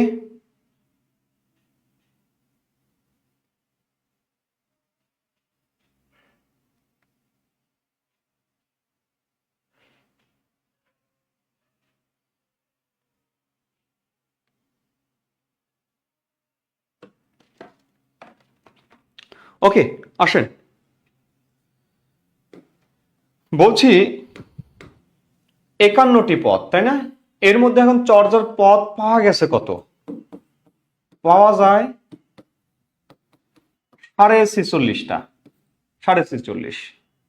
কেমনে? 23 নং চর্যার কার লিখা? ভুসুকুপা। ভুসুকুপার 23 নম্বর চর্যার প্রথম 6 চরণ পাওয়া যায়, 6 চরণ পাওয়া যায়, শেষ 4 চরণ পাওয়া যায় না, চরণ পাওয়া যায় না, ঠিক আছে? শেষ 4 চরণ পাওয়া যায় না, ভুসুকুপার শেষ 4 চরণ পাওয়া যায় না। আর পাওয়া যায় না কার? 24 নং চর্যা, এটা হচ্ছে কানহোপা। কানহোপার 24 নম্বর চর্যা পাওয়া যায় না। 25 নম্বর চর্যা তন্ত্রীপা। এই তন্ত্রীপায়ের এটাও পাওয়া যায় না। 48 নম্বর চর্যা কুক্কুরি। এই কুক্কুরি নামক মহিলার চর্যাও পাওয়া যায় না। তাহলে লক্ষ্য করবেন এই যে এই 3টা পাওয়াই যায় না, আর এইটার অর্ধেক পাওয়া যায়। তাহলে 51 থেকে আপনি বাদ দিবেন কত? 3 আর আরেকটার হাফ, অর্থাৎ 3.5কে আপনি বাদ দেবেন। 3.5কে আপনি বাদ দেন, বাদ দিলে কত থাকবে দেখেন? এদিকে থাকবে 5, আর এদিকে কত? এদিকে থাকবে 0, 10। আচ্ছা, এদিকে থাকবে 6, আর এদিকে থাকবে 4। দেখেন,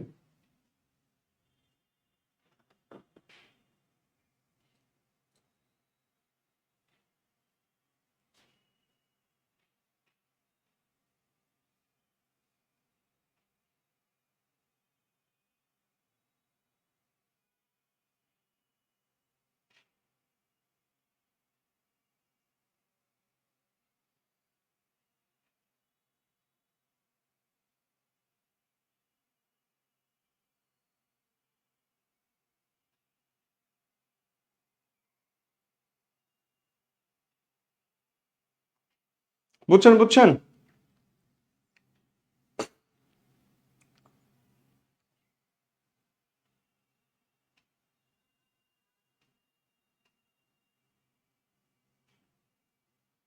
ও সরি, এক মিনিট।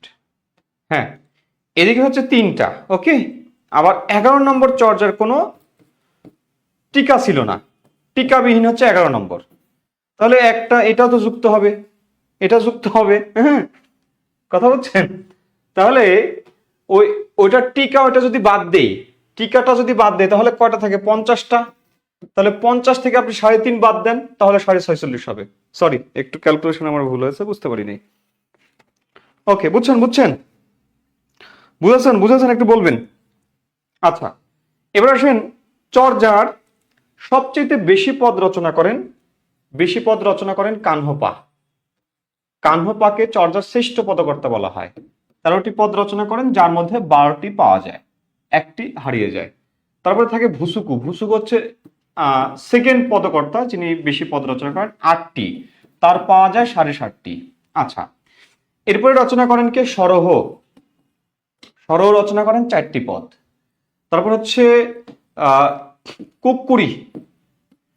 কুক্কুরি, এই কুক্কুরি রচনা করেন 3টি পদ, যার পাওয়া যায় হচ্ছে 2টা, 2টা পাওয়া যায়। আর লুই, শান্তি, সবর, এরা হচ্ছে 2টা করে রচনা করেন, আর বাকিরা হচ্ছে একটা। বাকিরা একটা করে পদ রচনা করেন। বাকিরা রচনা করেন একটা করে, বাকিরা একটা করে পদ রচনা করেন।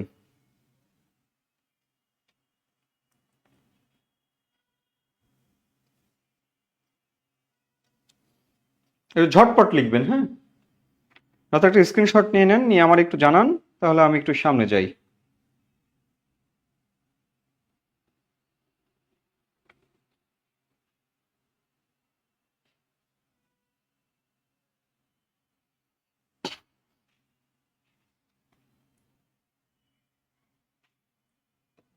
একটু জানাবেন লেখা হয়েছে কিনা, একটু জানাবেন।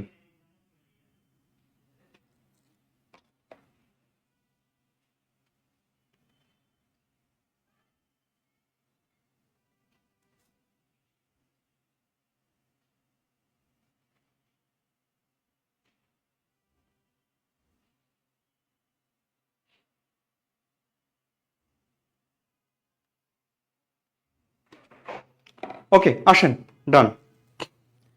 এরপরে দেখেন আদি কবি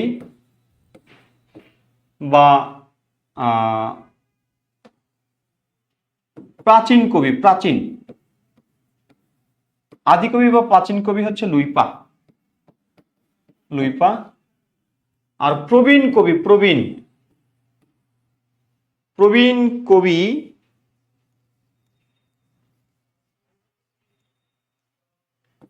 প্রবীণ কবি ও শেষ কবি। শেষ কবি তিনি হচ্ছেন সবরপা। সবরপা, সবরপা, হ্যাঁ। আচ্ছা, এরপরে দেখেন শ্রেষ্ঠ কবির কথা যদি বলি, শ্রেষ্ঠ কবি হচ্ছেন কানহ। বাঙালি কবি যদি বলি ভুসুক। আচ্ছা, বাঙালি কবি ভুসুকোপা বলছে, বাঙালি কবি যেটা লিখবো সেটা হচ্ছে আধুনিক কবি। আমি ব্যাটারি কই থেকে নিয়ে আসবো। আধুনিক কবি হচ্ছে সরহ বা ভুসুকু। আচ্ছা, ভুসুকু দরকার নেই, সরহটাই আসে। আধুনিক কবি হচ্ছে সরহপা। চেঞ্জ করবেন, করেন, চেঞ্জ করেন।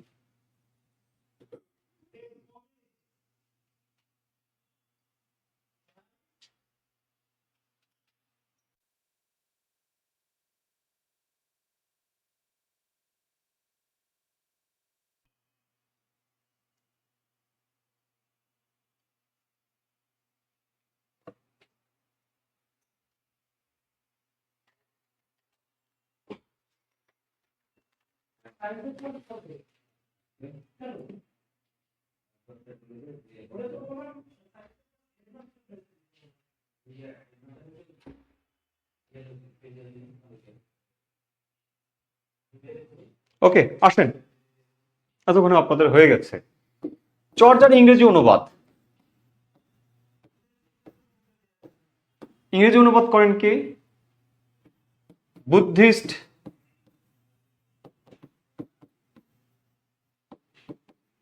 বুদ্ধিস্ট মিস্টিক সংস, 1960, শহীদুল্লাহ।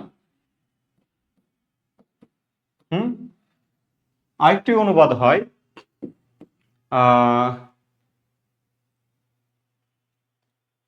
মিস্ট্রিক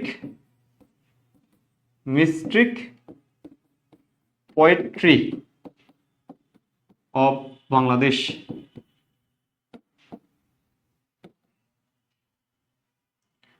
এটা হচ্ছে 2017।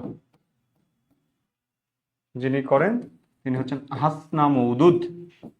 হাসনা মওদুদ, যিনি ব্যারিস্টার মওদুদ আহমেদের মেয়ে হাসনা মওদুদ, কবি জসিমউদ্দিনের নাতনি। কবি জসিমউদ্দিনের নাতনি।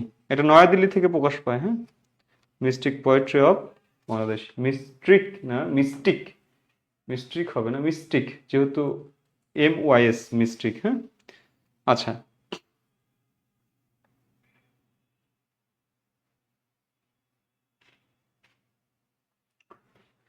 আরেকটি তথ্য লিখে দিই শেষ। নতুন চর্যাপদ, এই নতুন চর্যাপদটা আবিষ্কার করেন ডক্টর সৈয়দ আহমেদ। হ্যাঁ, আপনার নাম শুনে থাকবেন। ঢাকা বিশ্ববিদ্যালয়ের বাংলা বিভাগ ও ফোকলোর বিশেষজ্ঞ, বাংলা বিভাগের অধ্যাপক ও ফোকলোর বিশেষজ্ঞ ডক্টর সৈয়দ মোহাম্মদ। হ্যাঁ, সৈয়দ মোহাম্মদ, সৈয়দ মোহাম্মদ আর কি 2017 সালে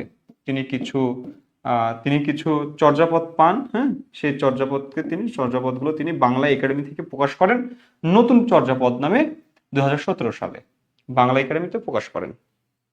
এটা হচ্ছে নতুন চর্যাপদ, এটা আসে, পরীক্ষায় আসে 2017 সালে। সৈয়দ মোহাম্মদ, ডক্টর সৈয়দ মোহাম্মদ। ওকে, এতটুকু কি লেখা হয়েছে একটু বলবেন, আওয়াজ দেবেন। এতটুকু লেখা হয়েছে কিনা একটু আওয়াজ দেবেন। লেখা হলো কিনা একটু আওয়াজ দেবেন। এতটুকু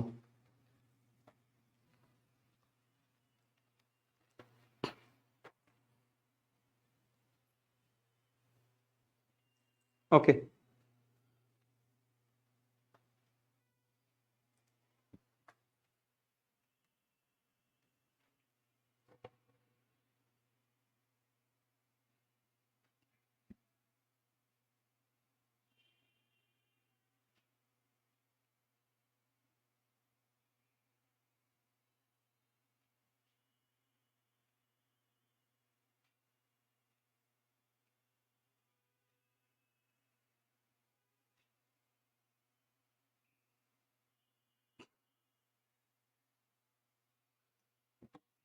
লিখেছেন লিখেছেন না, এটা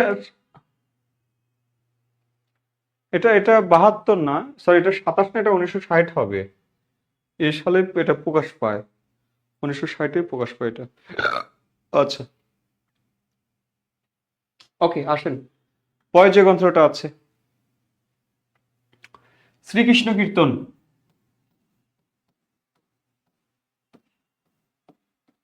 শ্রীকৃষ্ণ কীর্তন এটি হচ্ছে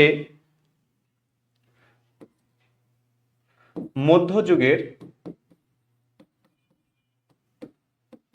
বাংলা সাহিত্যের আদি নিদর্শন। মধ্যযুগের আদি নিদর্শন। হ্যাঁ, নিদর্শন যেটি কি, এটি হচ্ছে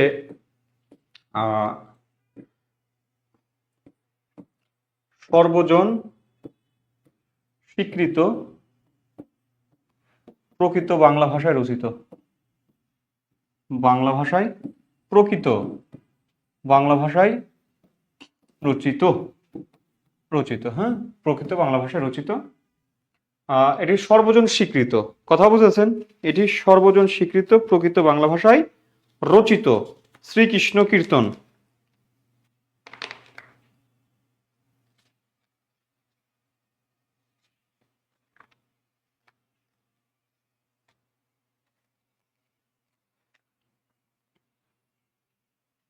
আচ্ছা, আমরা প্রকৃত না বলে বলি খাঁটি, খাঁটি, খাঁটি বাংলা ভাষায় রচিত। আরেকটি কথা লিখতে পারি, একক সাহিত্যিক কর্তৃক রচিত, সাহিত্যিক কর্তৃক রচিত প্রথম গ্রন্থ। কারণ দেখেন, চর্যাপদ রচনা করেছেন 23 থেকে 24 জন, 23 থেকে 24 জন কবি রচনা করেছেন চর্যাপদ, আর শ্রীকৃষ্ণ কীর্তনটা রচনা করেছেন একজনই। এই জন্য বলছি এটি একক সাহিত্যিক কর্তৃক রচিত প্রথম গ্রন্থ। আচ্ছা, এখন আসেন, এই গ্রন্থটি আবিষ্কার করা হয়, এটা হচ্ছে তুলট কাগজে পাওয়া যায়, তুলট কাগজে লিপিবদ্ধ ছিল ছিল পুঁথিটি। পুঁথিটি, ঠিক আছে? মনে রাখবেন 3 হাতের লেখা, পুঁথিটা 3 হাতের লেখা ছিল, 3 হাতের লেখা। এটা বড়ুচণ্ডীদাসের নিজস্ব লেখা নয়, অর্থাৎ বড়ুচণ্ডীদাস যেটা লিখেছেন সেইটা এইটা না, অর্থাৎ এইটা অনুলিপি হয়েছিল, অর্থাৎ কপি পেস্ট। যেটা আবিষ্কার করেছেন সেটা একটা কপি ছিল, কপি। এই কপিটা 3 হাতের লেখা ছিল, 3 হাতের লেখা। মূল গ্রন্থ এটা নয়। মূল গ্রন্থ এটা নয়। এখানে খণ্ডিত পদ পাওয়া যায়, খণ্ডিত পদ। খণ্ডিত পদের সংখ্যা হচ্ছে 418টি পদ পাওয়া যায়, 418টি। আর এই পদগুলোতে সংস্কৃত শ্লোক ছিল, সংস্কৃত শ্লোক ছিল, শ্লোক ছিল 161টা, না সরি 163টা শ্লোক ছিল, 63টি, হ্যাঁ 163টি শ্লোক ছিল। 163 হবে কেন, 61 হবে, 161টা শ্লোক ছিল, 161। ওকে, 161টি শ্লোক ছিল এখানে, সংস্কৃত শ্লোক ছিল 161টা। ওকে, এটুকু লেখা হলে একটু ঝটপট বলবেন, আমি একটু সামনে এগোবো।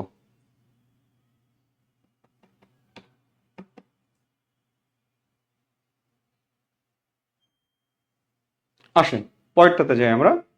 দেখেন প্রথম 2 পাতা, শেষ পাতা ও মাঝের কিছু পাতা সহ, মোট 25 পাতা পাওয়া যায় না। 25 পাতা বলতে আসলে পৃষ্ঠা পাওয়া যায় না, পৃষ্ঠা পাওয়া যায় না, পাওয়া যায় না। এই পাতা বলতে আসলে পৃষ্ঠা হবে, হ্যাঁ পৃষ্ঠা, এই যে এপার ওপার যেটা, এটা হ্যাঁ, পৃষ্ঠা পাওয়া যায় না।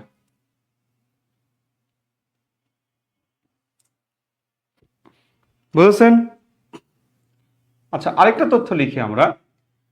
মূল কাহিনীটি ভাগবত পুরাণ থেকে নেওয়া। তবে কি হয়েছে, তবে জয়দেবের গীত গোবিন্দম থেকে দমের প্রভাব রয়েছে, জয়দেবের গীত গোবিন্দমের প্রভাব রয়েছে, ঠিক আছে? জয়দেবের গীত গোবিন্দমের প্রভাব রয়েছে। আরেকটা তথ্য আমরা লিখতে পারি, এটি হচ্ছে গঠন রীতিতে এটি হচ্ছে নাট গীতি বা নাট্যগীতি, ঠিক আছে? নাটকের মতো আর কি। আরেকটা তথ্য লিখতে পারি এখানে, রসটা কি? রসটা হচ্ছে সিঙ্গার রস,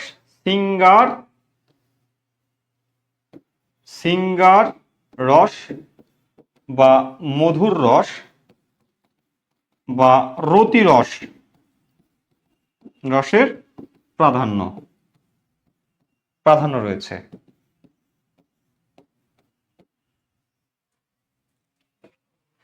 ওকে,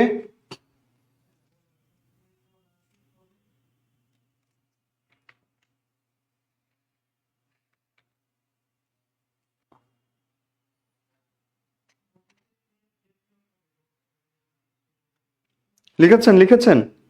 আরেকটা জিনিস লিখেন, ছন্দ। এটা হচ্ছে কি পয়ার ও ত্রিপদী ছন্দে রচিত, পয়ার ও ত্রিপদী ছন্দে রচিত এটা। পয়ার ও ত্রিপদী ছন্দে রচিত।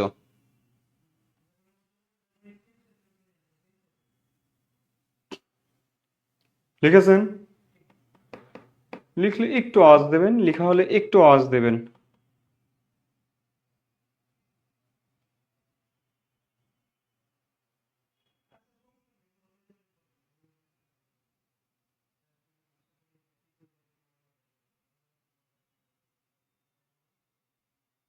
আচ্ছা, রচয়িতা, রচয়িতাকে বরু চণ্ডীদাস, চণ্ডীদাস, বরু চণ্ডীদাস। তার প্রকৃত নাম হচ্ছে, প্রকৃত নাম অনন্ত বরু, অনন্ত বরু। আর এটার নাম হচ্ছে পদবী বা কৌলিক উপাধি। পদবী মানে পারিবারিক পদবী, ঠিক আছে। এটা হচ্ছে বরু, বরু মানে ব্রাহ্মণ থেকে বরু হয়েছে। আর যদি বলি গুরু প্রদত্ত নাম, গুরু প্রদত্ত নাম, নাম হচ্ছে চণ্ডীদাস। গুরু প্রদত্ত নাম হচ্ছে চণ্ডীদাস।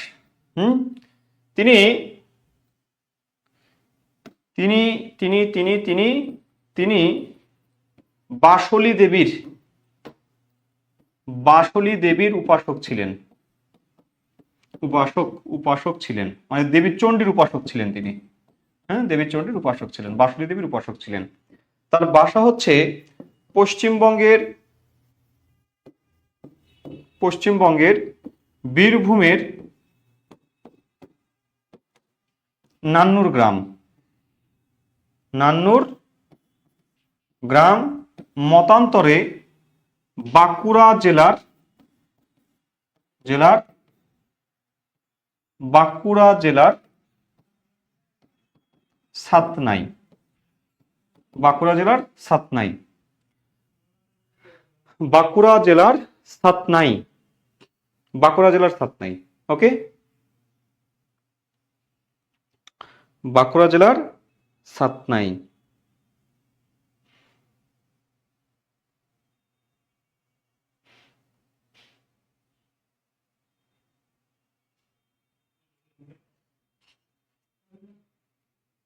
ওকে ওকে, আসেন, এটা হচ্ছে আবিষ্কার। আবিষ্কার হচ্ছে 1909 খ্রিস্টাব্দে বসন্ত রঞ্জন রায়, বসন্ত রঞ্জন রায়। তিনি কলকাতা বিশ্ববিদ্যালয়ের বাংলা বিভাগের অধ্যাপক ছিলেন এবং পুঁথিশালার অধ্যক্ষ ছিলেন, পুঁথিশালার অধ্যক্ষ।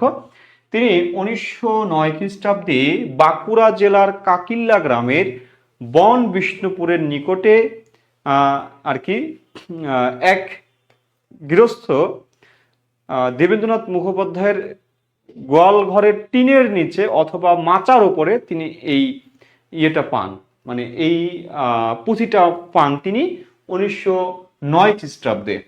এরপরে তিনি এটা 1916 খ্রিস্টাব্দে বঙ্গীয় সাহিত্য পরিষদ থেকে নিজ সম্পাদনায় তিনি এটা প্রকাশ করেন শ্রীকৃষ্ণ কীর্তন নামে।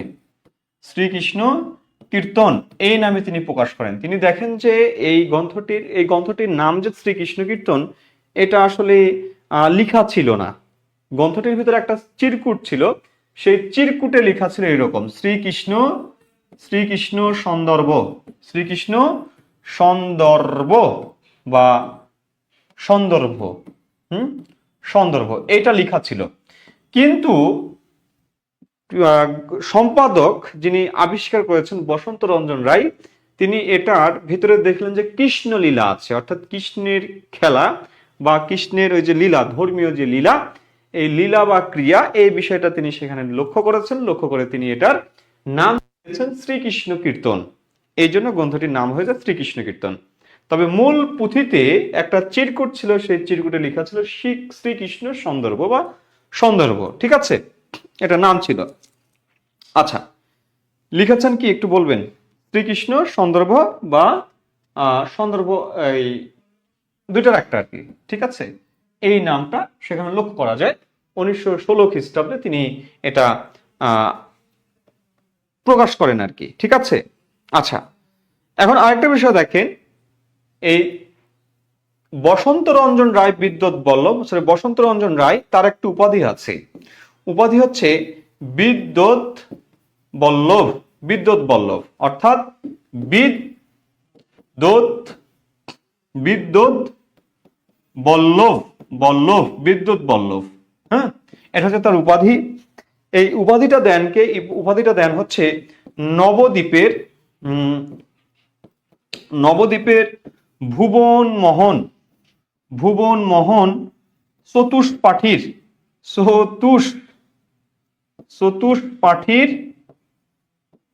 চতুষ্পাঠীর অধ্যাপক তাকে এই উপাধিটা দেয়। চতুষ্পাঠীর অধ্যাপক তাকে এই উপাধিটা দেয় বিদ্যুৎ বল্লভ। হ্যাঁ, বিদ্যুৎ বল্লভ। বিদ্যুৎ শব্দের অর্থটা হচ্ছে পণ্ডিত, আর বল্লভ শব্দের অর্থ হচ্ছে স্বামী বা পতি। অর্থাৎ বিদ্যুৎ বল্লভ হচ্ছে পণ্ডিত স্বামী বা পণ্ডিত পতি। হ্যাঁ, পণ্ডিত স্বামী বা পণ্ডিত পতি। ওকে, শোনেন, এখানে চাইলে আরো অনেক কিছু পড়ানো যায়, এক চর্যাপদ নিয়ে আরো ডিটেলসে আলোচনা করা যায়, কিন্তু আপনাদের এত প্রয়োজন নেই। তবুও যতটুকু দরকার তার চেয়ে আমি বেশি ইনফরমেশন আপনাদেরকে দিচ্ছি। কিভাবে মনে রাখেন দেখেন, পড়তে পড়তে এগুলো মনে থাকবে, পড়তে হবে, আপনাকে পড়তে হবে। হ্যাঁ, পড়তে হবে, পড়ার বিকল্প কিছু নাই। আচ্ছা, এই গ্রন্থটির রচনাকাল নিয়ে মন্তব্য আছে। যেমন শহীদুল্লাহর মতে হচ্ছে 1340 থেকে 1440 খ্রিস্টাব্দের মধ্যে। 1340 থেকে 1440 খ্রিস্টাব্দের মধ্যে যদি সুনীতির কথা বলি, সুনীতি বলেছেন এটা হচ্ছে 15 শতকের মধ্যে এটা রচিত হয়েছে। আবার যদি আমি গোপাল হালদারের কথা বলি, তাহলে তিনি বলেছেন আবার এটা 1450 থেকে 1500 এর মধ্যে এটা রচিত হয়েছে। রচনাকাল এই সময়কার মধ্যে। তবে আপনাদেরকে আমি একটা কথা বলে রাখি, এই শ্রীকৃষ্ণ কীর্তন এটি কোনো ধর্মীয় গ্রন্থ নয়, এটি কোনো ধর্মীয় কাব্য না, ধর্মীয় কিছু না। এর এ টু জেড পুরো জায়গা জুড়ে আছে শুধু শ্রীকৃষ্ণের প্রেমলীলা, অর্থাৎ তার দুঃসম্পর্কের মামি নামক রাধা এবং শ্রীকৃষ্ণের প্রণয় কাহিনী। ঠিক আছে, রাধা এবং শ্রীকৃষ্ণের প্রণয় কাহিনী এবং শ্রীকৃষ্ণ কর্তৃক ধর্ষিত হওয়ার বেশ কিছু ঘটনা এই জায়গাতে আছে। হ্যাঁ, এটা কোনো ধর্মীয় বিষয় না, ধর্মীয় কিছু না। ঠিক আছে, ধর্মের কোনো গ্রন্থ নয় এটা সম্পূর্ণ আর কি একটি গ্রাম্য বালক বালিকা, এই বালক বালিকার যে গ্রাম্য প্রেম, হ্যাঁ, গ্রাম্য প্রেম বা ওই যে নষ্টামি যুক্ত যে প্রেম, সেই প্রেমগুলো এখানে প্রতিফলন হয়েছে, আর কিছু না। ওকে, কি আবার ধর্মীয় গ্রন্থ নিয়ে এগুলো নিয়ে আবার করিয়েন না। আচ্ছা, ওকে, আসেন এখন আরেকটা ব্যাপার এখান থেকে আমরা জানবো, সেটি হচ্ছে খণ্ড সংখ্যা। এই কাব্যের খণ্ড সংখ্যা কত? খণ্ড হচ্ছে 13টি খণ্ডে বিভক্ত। এটা 13টি খণ্ড হচ্ছে 13টি খণ্ড। ঠিক আছে, 13টি খণ্ড। এখানে 13টি খণ্ড কি কি? 13টি খণ্ড কি কি? আচ্ছা, ছুটি দিয়ে দিব 13টি খণ্ড আছে। 13টি খণ্ড কি কি? একটা হচ্ছে জন্মখণ্ড, তারপরে হচ্ছে তাম্বুল খণ্ড। তাম্বুল মানে কি? পান। হ্যাঁ, তাম্বুল খণ্ড। রাধার আর কি চেহারার গুণ বা রাধার চেহারার সৌন্দর্যের বর্ণনা শুনে কৃষ্ণ তার প্রতি আসক্ত হয়, এবং আসক্ত হয়ে সে জানতে পারে রাধা হচ্ছে আয়ান, তার মামা আয়ান বা আয়হান বা অভিমন্যুর স্ত্রী। তবুও সে তার প্রেমে পড়ে সে বড়াইকে দিয়ে পান পাঠিয়েছিল, পান আরো কিছু উপঢৌকন পাঠিয়েছিল। রাধা সেগুলো একেবারে পা দিয়ে একেবারে পিষে ফেলে, হ্যাঁ, পিষ্ট করে ফেলে। তো ব্যাপার হচ্ছে, যাই হোক, এখন আসেন তাহলে জন্মখণ্ড, তাম্বুল খণ্ড। 3 নম্বরে যেটা আছে দানখণ্ড। 4 নম্বরে যেটা আছে জন্ম, তাম্বুল, দান। তারপর হচ্ছে নৌকা খণ্ড। তারপর হচ্ছে ভারখণ্ড আছে। ভারখণ্ড আছে কি? ছত্রখণ্ড। আচ্ছা, হ্যাঁ, ছত্রখণ্ড আছে। বৃন্দাবন খণ্ড আছে। কালীয় দমন খণ্ড আছে। যমুনা খণ্ড আছে। হারখণ্ড আছে। বানখণ্ড,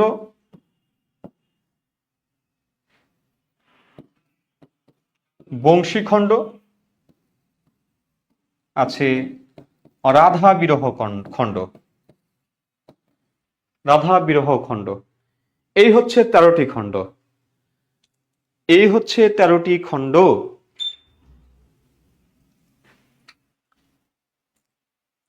শেষ করবে 1 মিনিট, 1 থেকে 1.5 মিনিট। তাহলে এখানে খণ্ড হচ্ছে কয়টি? 13টি। একটু লিখেছেন কিনা ডান লিখবেন। লিখেছেন লিখেছেন লিখেছেন কিনা একটু ডান লিখবেন।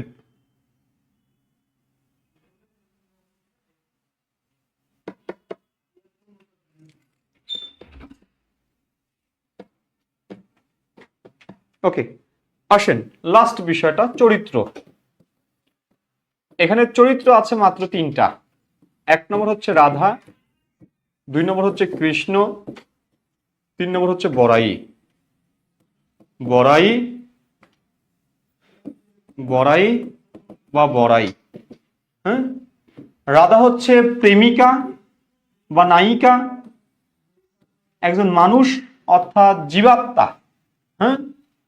কৃষ্ণ হচ্ছে প্রেমিক, কৃষ্ণের লীলা, হ্যাঁ। কৃষ্ণের কিন্তু 1600 গোপী ছিল। গোপী গোপী গোপী মানে কি? গোপী মানে হচ্ছে গোপ বালিকা, অর্থাৎ যারা দুধ দহন করে নিয়ে যে বাজারে পসরা করে, দুধ এবং দধি বিক্রি করে, তাদেরকে বলা হয় গোপী। 1600 গোপী ছিল। তো এটাও হচ্ছে জীবাত্মা, জীবাত্মা, জীবাত্মা। ওকে। আর এই বড়াই হচ্ছে প্রেমের দূতি, প্রেমের দূতি, হ্যাঁ, প্রেমের দূতি। তিনি বেশ বৃদ্ধ ছিলেন। ওকে,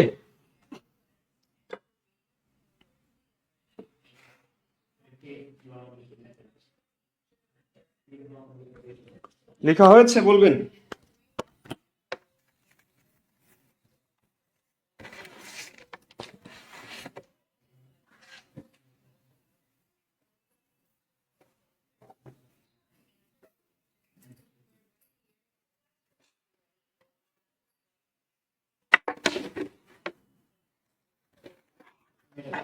লেখা হলে ডান লিখবেন।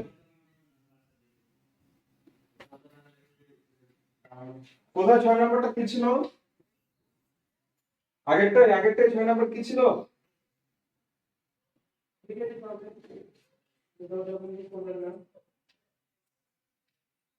আসেন 6 নম্বর।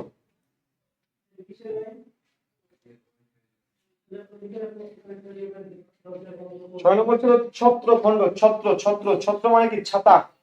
অর্থাৎ রাধা, মানে ব্যাপারটা হয়েছে কি বলি শোনেন, কৃষ্ণ রাধাকে পেতে চায়, অর্থাৎ রাধার সাথে মিলিত হতে চায়, হ্যাঁ, একত্রে আর কি বিশেষ মুহূর্তের সময় কাটাতে চায়। এই জন্য আর কি রাধাকে সে একবার জোর করে ধর্ষণ করে, কথা বুঝেছেন?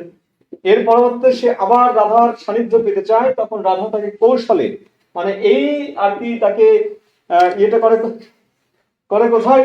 এই নৌকা খণ্ডে, যখন তার সখীরা তাকে বলে, মানে যখন এই নদী পার হবে, সে সময় কৃষ্ণ মাঝি বেশে আসে, মাঝি বেশে তার সকল সখীদেরকে, সকল গোপীদেরকে সে পার করে, এবং শেষে থাকে রাধা।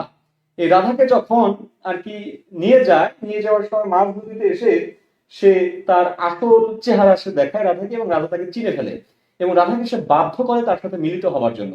এবং এক সময় আর কি রাধা তার সাথে মিলিত হয়, মানে নৌকা ডুবিয়ে ফেলবে এরকম একটা ভয় দেখায়, ভয় সৃষ্টি করে, এবং শেষ পর্যন্ত সে তার কাজ, মানে উদ্দেশ্য হাসিল করে। তখন রাধা এসে তার সখীদেরকে বলে যে কৃষ্ণ তার প্রাণ রক্ষা করেছে, তাকে বাঁচিয়েছে। অনেকে দেখেছে কৃষ্ণ তাকে জড়িয়ে ধরেছে বা সামথিং এমন কিছু, বলছে নৌকা ডুবে যাচ্ছিল সে সময় কৃষ্ণ তাকে বাঁচিয়েছে, ঠিক আছে, এরকম একটা ঘটনা। এরপরে এই কৃষ্ণ আবার রাধিকার সাথে মিলিত হতে চায়, তখন রাধা তাকে কৌশলে, তাকে দিয়ে তার যে ভার গুলো ছিল, ভার, এই যে দুধ এগুলো যে পস্তা করতো, এগুলো তাকে দিয়ে বহন করিয়ে নিচ্ছিল। মানে যমুনা তখন শুকিয়ে গিয়েছে, এখন হেঁটে হেঁটে যেতে হবে, তখন এইটা নিয়ে তার মানে আলিঙ্গন পেতে চায়, কৃষ্ণ রাধা আলিঙ্গন পেতে চায়। তখন সে করে কি, আপনার এই ভারটা বহন করে নেয়, ভারটা বহন করে নেয়, তারপরে তাকে আলিঙ্গন দেবে, কিন্তু তখন রাধা তাকে আলিঙ্গন দেয় না, কৃষ্ণ তখন আবার তার পিছু নেয়। তারপরে কৃষ্ণকে বলে আমার ছাতা বহন করতে হবে, কৃষ্ণ ছাতা বহন করে, তারপরে কৃষ্ণের সাথে সে আর আর কৃষ্ণের কাছে ধরা দেয় না। তখন কৃষ্ণ আবার অভিমান করে তখন সে একটা কাজ করে, নতুন একটা কৌশল অবলম্বন করে। কৃষ্ণের ভাষা ছিল খুবই খারাপ। কৃষ্ণকে রাধা বড়াই তখন পরামর্শ দেয় যে তোমার ভাষা চেঞ্জ করো, তোমার ভাষায় পরিবর্তন নিয়ে এসো। তখন সে বৃন্দাবন সাজিয়ে রাখে, ঠিক আছে। তারপরে বৃন্দাবনের সাজানো কৃষ্ণের যে ভিন্ন রূপ, এটা দেখে রাধা আবার তার প্রেমে পড়ে। এভাবে যে বৃন্দাবনে যে সে আবার রাধার সাথে মিলিত হয়, এবার কি বেশ কয়েকটা জায়গায় এরকম কাহিনী ইচ্ছা আছে, ঠিক আছে। যাই হোক, আমরা এগুলো নিয়ে আর আলোচনা না করি। আজকে আমাদের এখানে বিদায় ঘোষণা করছি, সমাপ্ত। সবাই ভালো থাকবেন, সুস্থ থাকবেন, আল্লাহ হাফেজ। আসসালামু আলাইকুম।